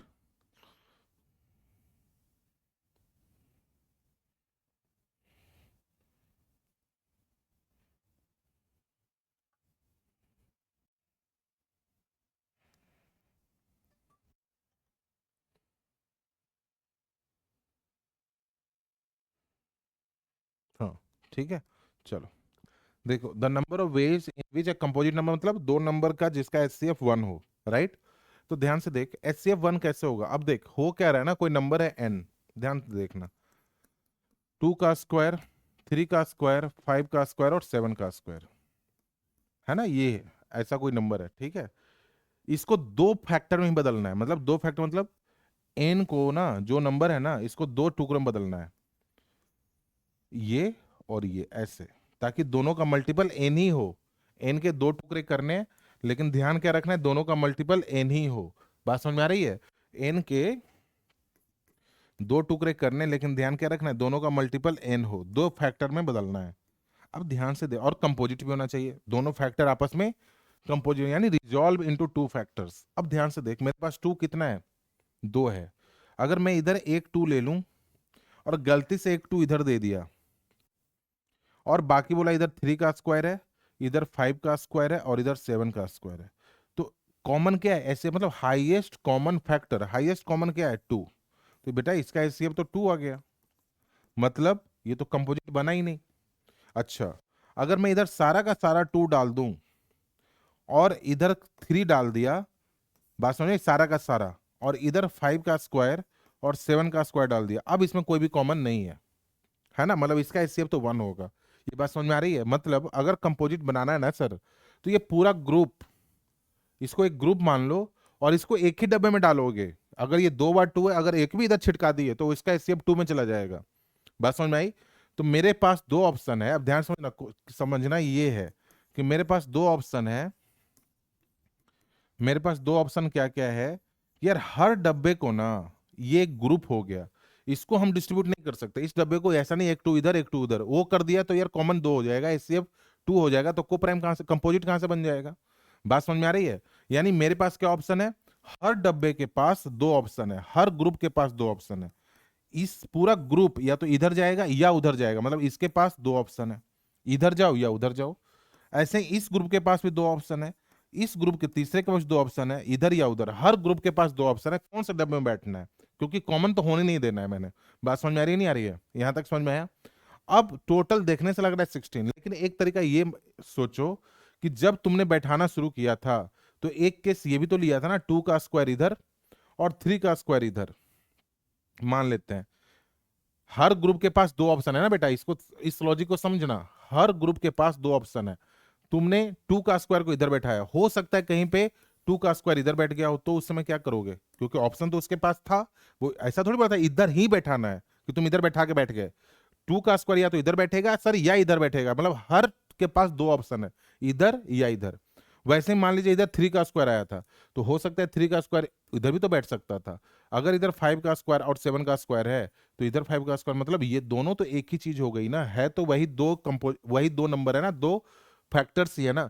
तो मतलब हर इतने सारे केस बनेंगे और हर केस दो दो बार लिखा हुआ है, मतलब इसको हम एक बार टू से भी क्या करें, डिवाइड करें, क्योंकि बात समझ में आ रही है? ये एक और दो केस है लेकिन है तो एक ही, हम तो दो फैक्टर ढूंढ रहे हैं कि दो फैक्टर क्या बता रहे होता है, टू का स्क्वायर, थ्री का स्क्वायर, फाइव का स्क्वायर, सेवन का स्क्वायर, यही दो फैक्टर होता है। हमने उधर भी तो वही लिखा था और तुमने इस तरीके से दोनों कंडीशन को यूज कर रखे हो, तो टू से डिवाइड किया तो टोटल कितने केस बने, एट। टोटल आठ बनेंगे, टू की पावर क्यूब। आया समझ में नहीं आया? टू की पावर क्यूब। आगे चलें, अगला क्या है, अगला पढ़ो। देर आर 15 कपल्स, ठीक है, मान लेते हैं husband wife, husband wife, H3W3, H4W4, और ऐसे ही 15 हस्बैंड और 15 वाइफ कपल है, लिख लिया। आगे क्या बोला है, taking part in single tournament, एक टूर्नामेंट में खेल रहे हैं। The number of ways in which they can be paired such that, कितने तरीके से इसको पेयर करना है, such that no two real couple, no two real couple पे इन द सेम टीम। अब देख, मैंने ऐसे बैठा है, अब मैं ना टीम बनाने जा रहा हूं, तो H1 को किसके साथ नहीं बैठने देने, रियल कपल के नहीं बनने देने, तो H1 को W1 के साथ नहीं जाने देने। बाकी H1 के लिए हर ऑप्शन खुला हुआ है, H1 का पेयर W2 के साथ, W3 के साथ, W4 के साथ या W15 के साथ, किसी के साथ पेयर बना दो, बस W1 के साथ नहीं बनाना। वैसे ही H2 के साथ कौन सा ऑप्शन है, W2 के साथ नहीं, मतलब बाकी सबके साथ। बेटा ये तो वही बात हो गई कि तीन लेटर है, तीनों को डी अरेंज करना है, मतलब सही लोकेशन पे कोई नहीं जाना चाहिए। मतलब ये क्वेश्चन किसका है, डी अरेंजमेंट का क्वेश्चन है। आया समझ नहीं आया? ये क्वेश्चन किसका है, डी अरेंजमेंट का क्वेश्चन है। बात समझ में आ रही है? तो डी अरेंजमेंट का फॉर्मूला अपने को बोला था, याद भी रख लो, है ना, एन फैक्टोरियल, क्योंकि 15 तक निकालना तो बहुत मुश्किल काम है। N factorial 1 minus plus 1/2 factorial minus 1/3 factorial plus 1/4 factorial, ऐसे चलता रहता है। तो ऑड जहां जाए वहां पर माइनस साइन आता है, तो 15 पे क्या आएगा, माइनस आएगा। आया समझ नहीं आया? तो ये आंसर है, देखने से ऑप्शन ए है सीधा। समझ में आया? डी अरेंजमेंट का क्वेश्चन है। आगे चलें, अगला क्वेश्चन क्या है, level 2 question number 43। A man has three friends, the number of ways he can invite one friend every day for dinner on 6 successive nights so that no friend is invited more than 3 times. अब कहानी तो समझ में आ गया होगा। 6 दिन party चलनी है, 3 दोस्तों को बुलाना है, 3 दोस्तों में से बुलाना है, 3 दोस्तों, मैंने 3 फ्रेंड्स, ये नहीं बोला तीनों को बुलाना है। The number of ways he can invite one friend every day for dinner on 6 successive night. The number of ways he can invite one friend every day for dinner on, देखो confuse यहाँ पे हो रहे होगे तुम कि sir इसने तो बोला है कि एक फ्रेंड को बुलाना है, लेकिन not more than 3 times, not more than 3 times, लेकिन एक ही फ्रेंड को बुलाना है। बात समझ में आई? इसका डिकोड करो, इसका मीनिंग है ना, 6 दिन भोजन कर चलनी है ना। बात समझ में आ रही है? यहाँ तक समझ में आया? तो कैसे कैसे पार्टी होगी बताओ, कैसे कैसे पार्टी होगी? सर 6 दिन भोजन चलनी है, 3 दोस्तों में डिस्ट्रीब्यूट करना है, लेकिन ध्यान क्या रखना है, 3 से ज्यादा नहीं आना चाहिए। यानी 6 दिन पार्टी चलनी है, तो एक दोस्त को 3 दिन बुला लिया, 6 दिन चलना है ना, समझना। एक दिन में एक ही दोस्त आ रहा है, लेकिन 6 दिन पार्टी होनी है, यानी 6 दिन 6 दोस्त आएंगे। हो सकता है एक ही दोस्त 3 बार आ जाए। बात समझ में आई ना, क्योंकि ये थोड़ी बोला है कि एक दोस्त एक ही बार आएगा, 3 बार से अधिक नहीं आएगा, ये बोला हुआ है। तो एक दोस्त को 3 बार बुलाया, दूसरे दोस्त को 3 बार, तीसरे को लड्डू दे दिया कि भैया तुम आना ही मत, या क्योंकि 3 से अधिक बुला नहीं सकते, सबको 2-2 बार बुलाया ईमानदारी से, या एक दोस्त को 4 दिन बुला लिया, पॉसिबल है क्या ये? सोचो, नहीं, क्योंकि 3 से अधिक तो सर बुला ही नहीं सकते, तो ये तो पॉसिबल नहीं है। तो और क्या हो सकता है? 3, 2, 1, ये हो सकता है, 3, 2, 5, 1, 6, यही पॉसिबिलिटी, या तो ये या तो ये या तो ये। यानी ये कौन सा केस है डिस्ट्रीब्यूशन का? बात समझ में आई? तो इसका क्या बोलते हैं, 6 factorial upon 3 factorial upon 3 factorial into 0 factorial. 3 sir 2 बार आया है, 1/2 फैक्टोरियल। क्या अरेंजमेंट करूं या ना करूं? अरेंजमेंट करना चाहिए या नहीं करना चाहिए? बताओ, अरेंजमेंट यहाँ पे होगा? अरेंजमेंट क्यों करेंगे यार, अरेंजमेंट क्यों करेंगे बताओ? अरेंजमेंट तो करने की जरूरत ही नहीं है। बात समझ में आई? अरेंजमेंट क्यों करोगे, ये ध्यान रखना। अरेंजमेंट यहाँ पर थोड़ी कर रहे हैं कि, अरेंजमेंट नहीं है ना, हम गिफ्ट थोड़ी बांट रहे हैं, डिस्ट्रीब्यूशन थोड़ी कर रहे हैं, बस डिवाइड कर रहे हैं, डिवाइड एंड डिस्ट्रीब्यूट। लेकिन हम यहाँ पर बस डिवाइड कर रहे हैं कि यार 6 दिन है ना, डिस्ट्रीब्यूट क्या कर रहे हो तुम तो बुला रहे हो अपने पास। फिर यहाँ पे या 6 factorial upon 2 factorial, 2 factorial, 2 factorial, 2 कितने बार आया? 3 बार, तो 1/3 फैक्टोरियल। फिर या 6 फैक्टोरियल अपॉन 3 फैक्टोरियल, 2 फैक्टोरियल या 1 फैक्टोरियल। और यहाँ पर रिपीटिशन कोई भी नहीं है, तो यहाँ पर कुछ भी नहीं आएगा, राइट। तो अब आंसर जो आना होगा इसी से आएगा, 6, 5, 4, 3 फैक्टोरियल अपॉन 3, 3। तो ये 3 और 3 गए हो, 1/2 फैक्टोरियल है, तो ये 3 फैक्टोरियल 6 से गया, 2 2 जा 4, यानी ये 10 हो गया। ठीक है सर, ये तो पहले से 10 आया। दूसरा से बेटा 6, 5, 4, 3 और 2 अपॉन 2 2 2 इंटू 3 फैक्टोरियल। तो देखो ये से 6 गया, 2 4 8, यानी 4 2 जाइए 15 आया। ठीक है, अगला 6 3 2 1, ओहो 6 3 2 1 6 5 4 3 2 1, 6 5 4 3 2 1, और नीचे क्या है, 3 फैक्टोरियल इंटू 2 फैक्टोरियल, तो ये भी गया, तो 2 दूना 4, ये भी गया, तो ये कितना है, 5 चौक 20 दिया 60, है ना। तो टोटल कितना आया, 15 10 25 और 60, 85। बात समझ में आ रही है? 85 क्लियर हुआ ये? बोलो, 6 5 3 4 3 अपॉन, यहाँ पर 60 plus 15, 6 5 4 3 2, 6 factorial upon 2 2 2 into 3 factorial, सही है ना ये? तो ये आ रहा है 60 10 70 15 85, 85, 85 आ रहा है, इसका ऑप्शन नहीं है, 85। ठीक है, चलो आगे चले, चलो अगला क्वेश्चन करते हैं। अगला क्वेश्चन क्या है बेटा, ये वाला, ये देखो, the number of ways in which a person can choose 3 squares on a chess board such that no two square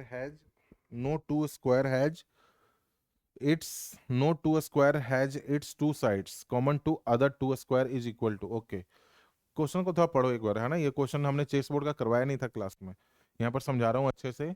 the number of ways in which a person can choose 3 square, 3 square को choose, पहले chess board बताओ, पता है सबको कैसा होता है chess board, पहले बनाने की कोशिश करते हैं। देखो कुछ ऐसा होता है, 8 रो होंगे, 1, 2, 3, 4, 5, 6, 7 और ये 8, है ना, और 8 ही कॉलम होता है बेटा, 8 रो 8 कॉलम, तो 8 रो 8 कॉलम, 1, 2, 3, ऐसा 4, 5, 6, 7, 8, ये ऐसा होता है चेस बोर्ड, है ना। मान लो ये 8 रो 8 कॉलम है। अब मेरे को क्या बोला है ना कि देखो 3 square in chess board such that one of the square has its 2 sides, common होना चाहिए। आपको 3 स्क्वायर सिलेक्ट करने हैं on a chess board such that one of the square has its 2 sides. देखो कैसे सिलेक्ट करोगे, तो पहला केस ऐसा बनता है, 2 साइड्स कॉमन होना चाहिए। तो पहला देखो ऐसा बनेगा, ध्यान से देखना, अगर तुम कोई एल सिलेक्ट करके ले आओ, देखो एक, ये 1 और 2, ऐसे नहीं, फिर समझाता हूँ, एल कोई सिलेक्ट कर लो, है ना, बात समझ में आ रही है। फिर से क्वेश्चन एक बार पढ़ना, the number of way in which a person can choose 3 square on a chessboard such that one of the square has its 2 sides common to other 2 square। अच्छा देखो एल ऐसा कुछ बन रहा है, देख, ये देखो, है ना, ऐसा थोड़ी ज्यादा अगर हमने एल बना पा रहे हैं, कुछ इस तरीके से एल छोटा सा बनाओ ना, हाँ अब बनेगा, अब समझ में आएगा। देखो ये एल बना ना, देखो ये स्क्वायर जो है इसके 2 साइड ना कॉमन है, एक ये और ये, बात समझ में। तो अब कितने एल बना सकते हो। अच्छा दूसरा केस और क्या होगा, अगर मैं 3 ऐसा ले लूं, है ना, तो देखो ये वाला जो स्क्वायर इसका 2 साइड कॉमन है, यही बोला है ना, 3 square on a chess board such that one of the square has it 2 sides common, तो बीच वाले सेंटर वाले का 2 साइड कॉमन है ना, यहाँ पर ये सेंटर वाले का 2 साइड कॉमन है, इस इन दोनों के साथ। तीसरा केस क्या बनेगा, अगर मैं ऐसा हॉरिजॉन्टल ले लूं 3 स्क्वायर, 3, तो ये वाले का 2 साइड कॉमन है ना, तीसरे में, बात समझ में आ रही नहीं आ रही है, इस तरीके से।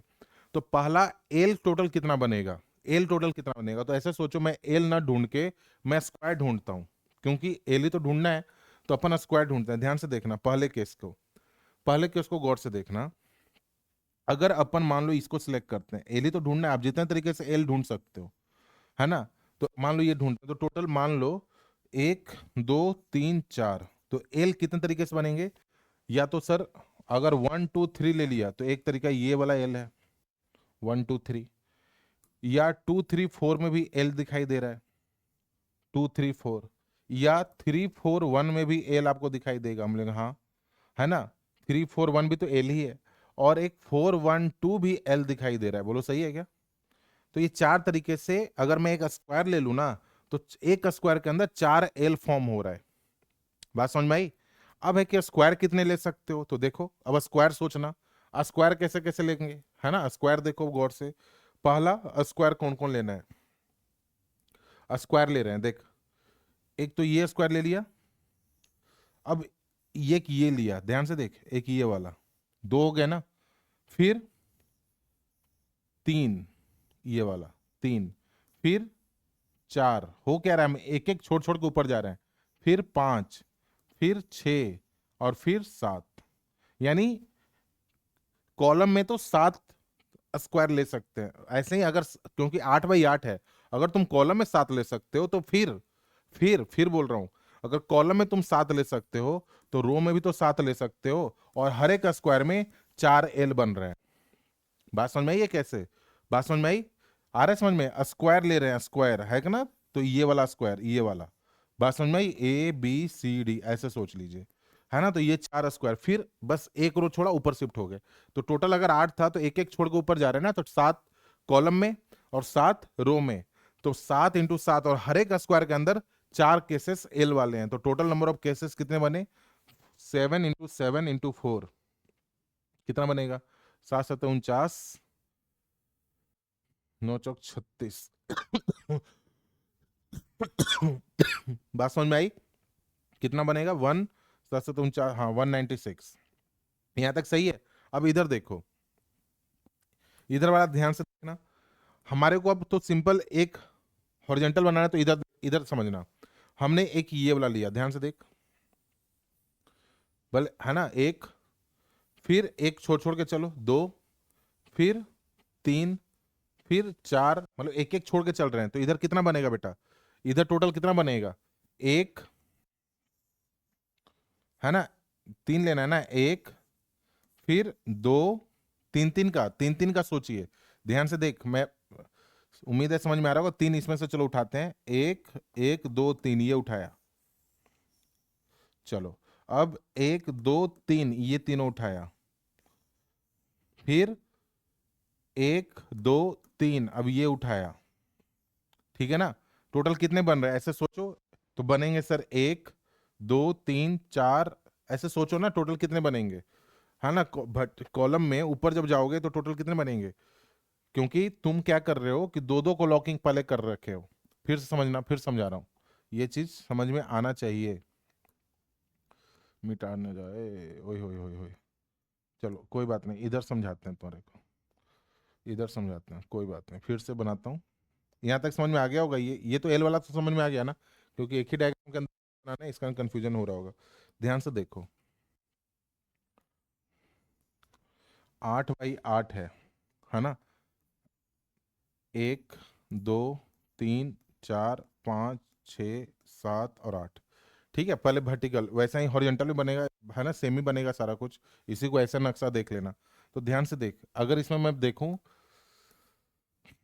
तो 3 3 का सिलेक्शन करना है सर। तो 3 3 पहले सिलेक्ट कर लेते हैं। देख, एक ये हुआ, दूसरा क्या बनेगा बताओ?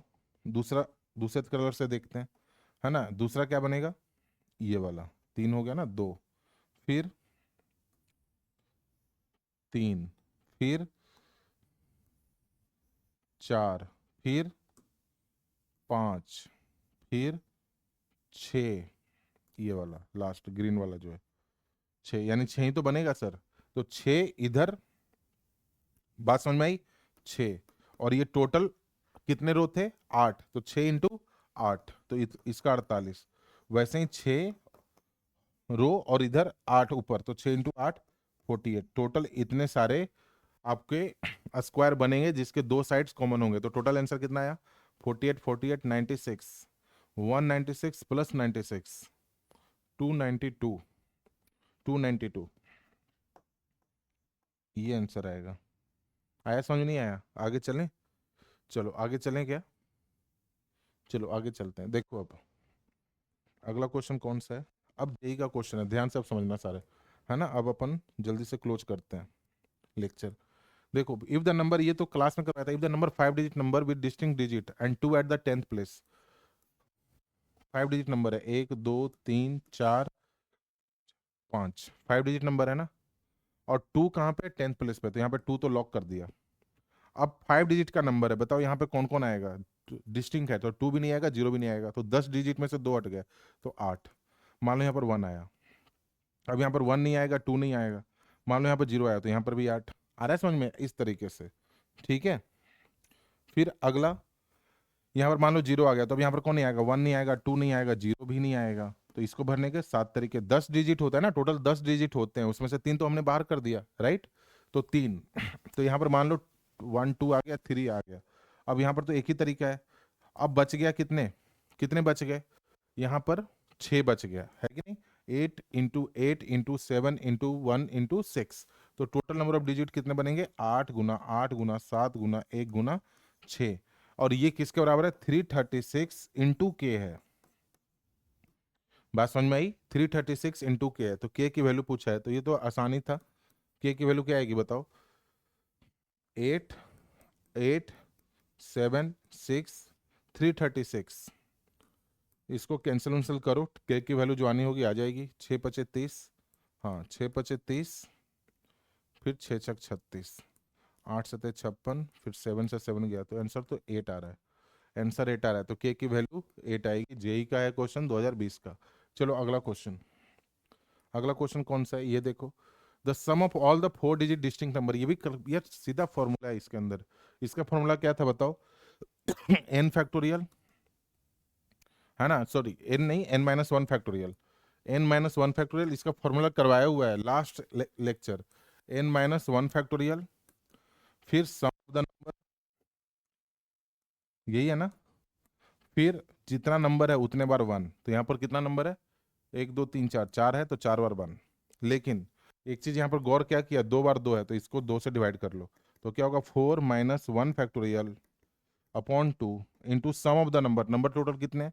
1 + 2 + 2 + 3। जिसको डिटेल में देखना है जाके डिवाइजर प्रॉब्लम्स में लास्ट वाला लेक्चर देख लो, या क्लास में तो बिल्कुल करवाया हुआ है, ऐसा ही क्वेश्चन करवाया सेम टू सेम, है ना। तो यहाँ पर देखो 3 फैक्टोरियल बाई 2, 3 मतलब 6/2 3, 3 इंटू 3 2 5 2 7 1 8 गुना 1 2 3 4, इतना कर लो। कितना आ रहा है? 24 इंटू 4 बार 1,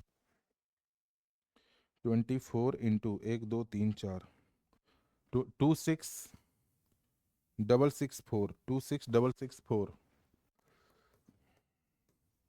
2664। कौन सा ऑप्शन है? ऑप्शन डी है। समझ में ये? आगे चलें। चलो अगला क्वेश्चन कौन सा है बेटा? अगला क्वेश्चन है ये वाला। हाँ, the number of times the digit 3 will be written when listening the integer from 1 to 100, 1 to 1000। ध्यान से देखना। पहले हम ना एक काम करते हैं, 3 डिजिट का नंबर ढूंढना है ना, 1 to 1000 के बीच में। पहले बताओ यूनिट प्लेस पे डिजिट कब कब आएगा? यूनिट प्लेस पे डिजिट कब आएगा? देखो एक तो 0 to 10 में आएगा 3, फिर 10 से 20 में आएगा 3, यूनिट प्लेस पे बस बोल रहा हूँ। 20 से 30 में, है ना, एक बार 3 बार नहीं आएगा, 3 आएगा। आएगा कितने बार? 0 to 10 में एक ही बार आएगा 3, 10 से 20 में एक ही बार आएगा 13 पे, है ना। 20 से 30 में भी एक ही बार आएगा 33 पे। यूनिट प्लेस पे बात कर रहे हैं। 30 से 40 में एक ही बार आएगा 33 पे। कहने का मतलब हर बार एक ही बार आएगा। जब तुम जाओगे 999 से लेके 999 के बीच में एक ही बार आएगा। तो ये टोटल कितना गैप बना? 0 से 10 के बीच से लेके 99 तक में टोटल 100 बने। देखना 10 10 के 1000/10, 1000 तक जाना है, 10 10 का गैप लेना है, तो टोटल 100 बना। और हर एक गैप में एक बार 3 आ रहा है, यानी यूनिट प्लेस पे तो 100 टाइम्स 3 आएगा। सर ये बात मानते हो? ये बात मानते हो? चलो यूनिट प्लेस का काम खत्म हो गया। बोला है 3 कितने बार आएगा। अब आगे करते हैं टेंस प्लेस पे कितने बार आएगा। अब ये पता करते हैं टेंस प्लेस पे कब कब आएगा। ध्यान से देख, 0 से 10 में तो नहीं आएगा एक बार भी। 10 से 20 में आएगा क्या? नहीं आएगा, है ना। टेंस प्लेस पे बात कर रहे हैं हम, बार बार बोल रहा हूँ टेंस प्लेस पे, अभी इस पे प्लेस पे बात कर रहे हैं। तो कब कब आएगा बोलोगे सर? 30 से लेके ना 39 तक हर बार 10 प्लेस पे 10 बार आएगा। और कब आएगा? फिर बोलोगे सर 130 से लेके 139 तक 10 बार आएगा। फिर सर 230 से लेके 239 तक 10 बार आएगा। बात समझ में आ रही है? फिर 330 से लेके 339 तक 10 बार आएगा। हम तो टेंस प्लेस पे बात कर रहे हैं बेटा अभी, सिंपल। फिर हम लोग चले गए 930 से लेके 939 तक 10 बार आएगा। टोटल देख 1 2 ऐसे करके टोटल कितना है? ये भी टोटल 10 है, और हर गैप में 10 बार आ रहा है, तो यहाँ पर भी 100 बार आएगा। बोलो सही है क्या? 10 बार इसमें, फिर 10 बार इसमें, फिर 10 बार इसमें, फिर 10 बार इसमें, और ये 10 बार ही है, तो हर गैप में 10 बार, तो 100 बार इसमें भी आएगा, राइट। अब 100 प्लेस पे देखते हैं, 100 प्लेस पे कब आएगा। 100 प्लेस पे आएगा सर एक ही बार आएगा 100 प्लेस पे, जब 300 से लेके 399 तक में। 100 प्लेस पे 3 कब कब आएगा? तो 300 से लेके 3, बाकी में तो 4 5 6 आएगा ना, तो ये भी 100 बार आएगा। तो टोटल 3 कितने बार आया? 100 बार आया सर 100 प्लेस पे, 100 बार आया सर टेंस प्लेस पे, और 100 बार आएगा यूनिट प्लेस पे। तो टोटल सर 300 टाइम्स 3 आएगा। नहीं आया समझ? बोलो समझ में आया ये? बेटा मेहनत करो, मेहनत करो, बात समझ आया? और रिवीजन रेगुलर कीजिए। ये वाला क्वेश्चन देखो, in an examination there are 5 multiple choice question with 3 choice out of, अच्छा देखो 5 क्वेश्चन है, क्वेश्चन 1 क्वेश्चन 2, ऐसे टोटल कितने, 5 क्वेश्चन है। टोटल कितने क्वेश्चन है, 5 क्वेश्चन है, राइट। क्वेश्चन 1 क्वेश्चन 2 क्वेश्चन 3 से लेके क्वेश्चन 4 और क्वेश्चन 5, हर एक के पास 4 चॉइस है, ए बी, सॉरी 3 चॉइस है, ए बी सी, हर एक के पास 3 चॉइस है, ठीक है सर।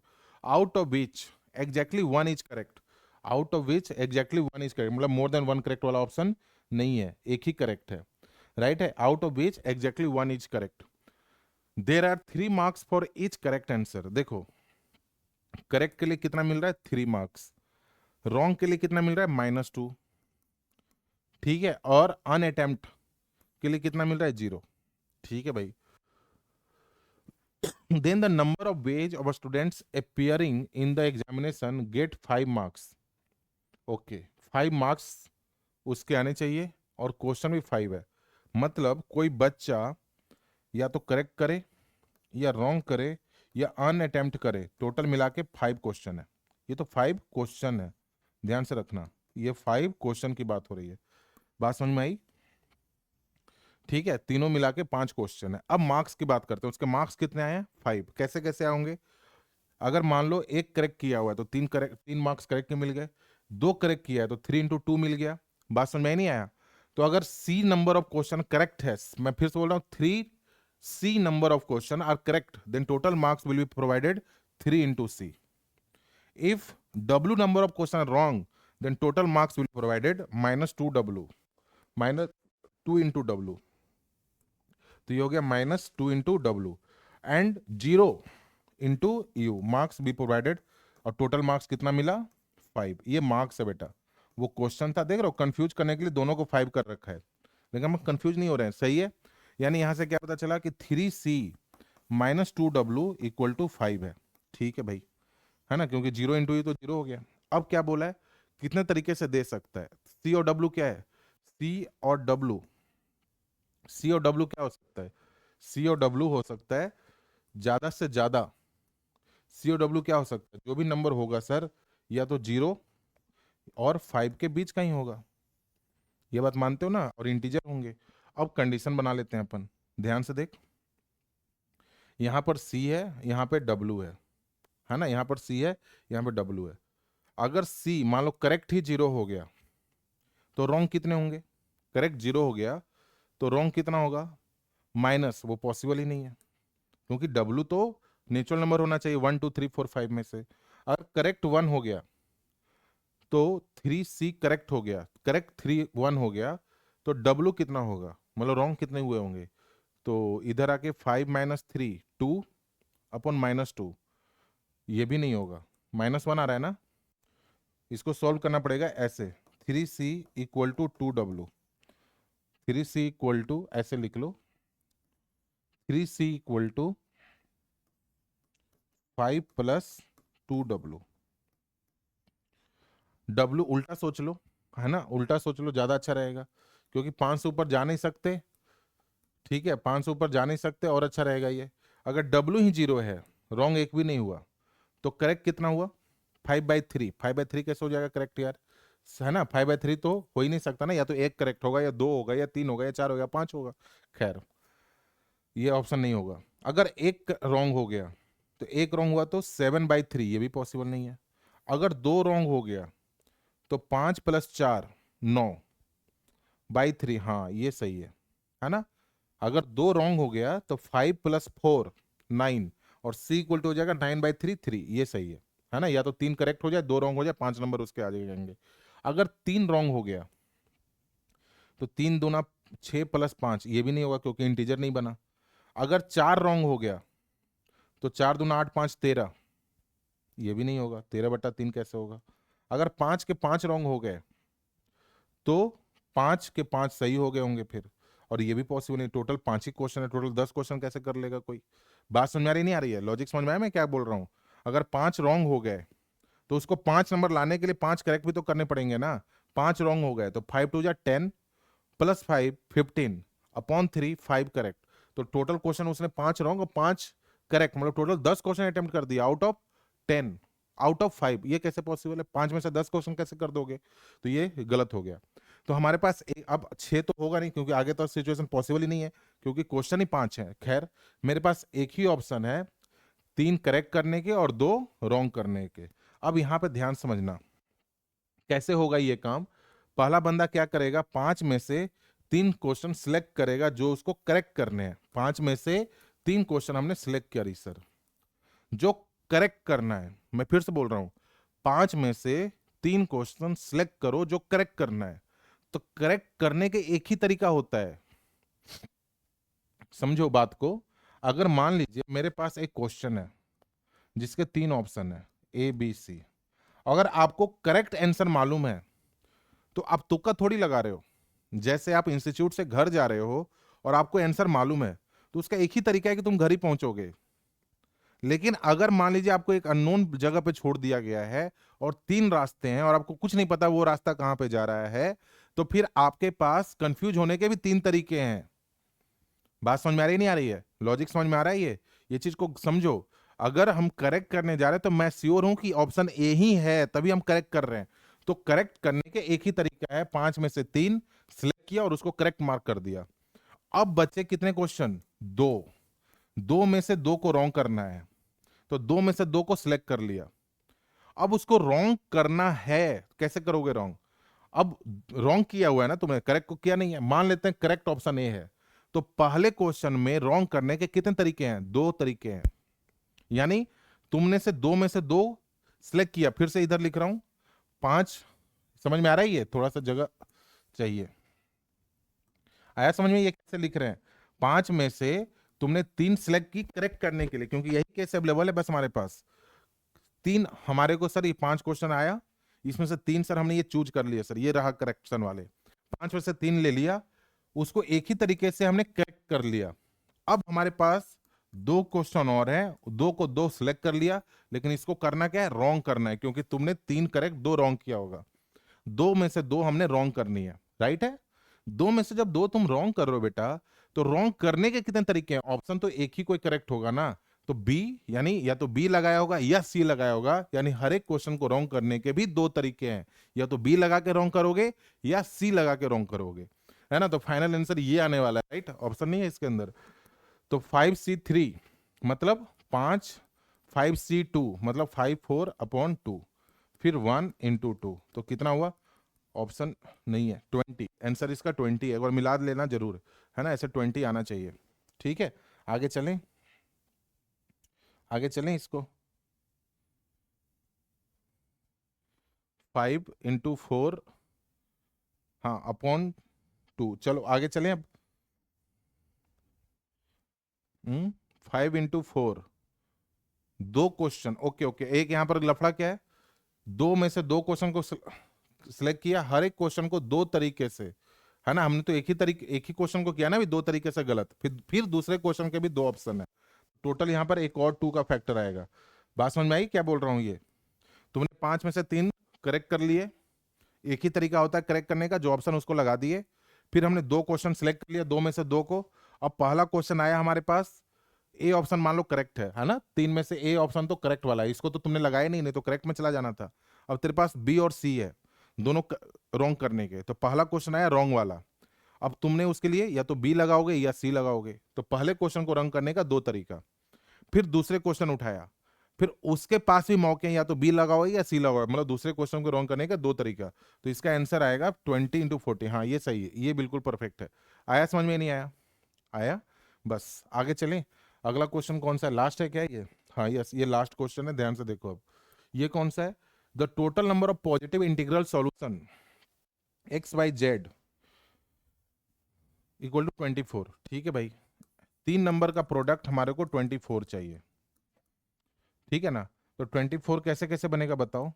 2⁻³ इंटू 3⁻1। तो x बेटा क्या क्या हो सकता है?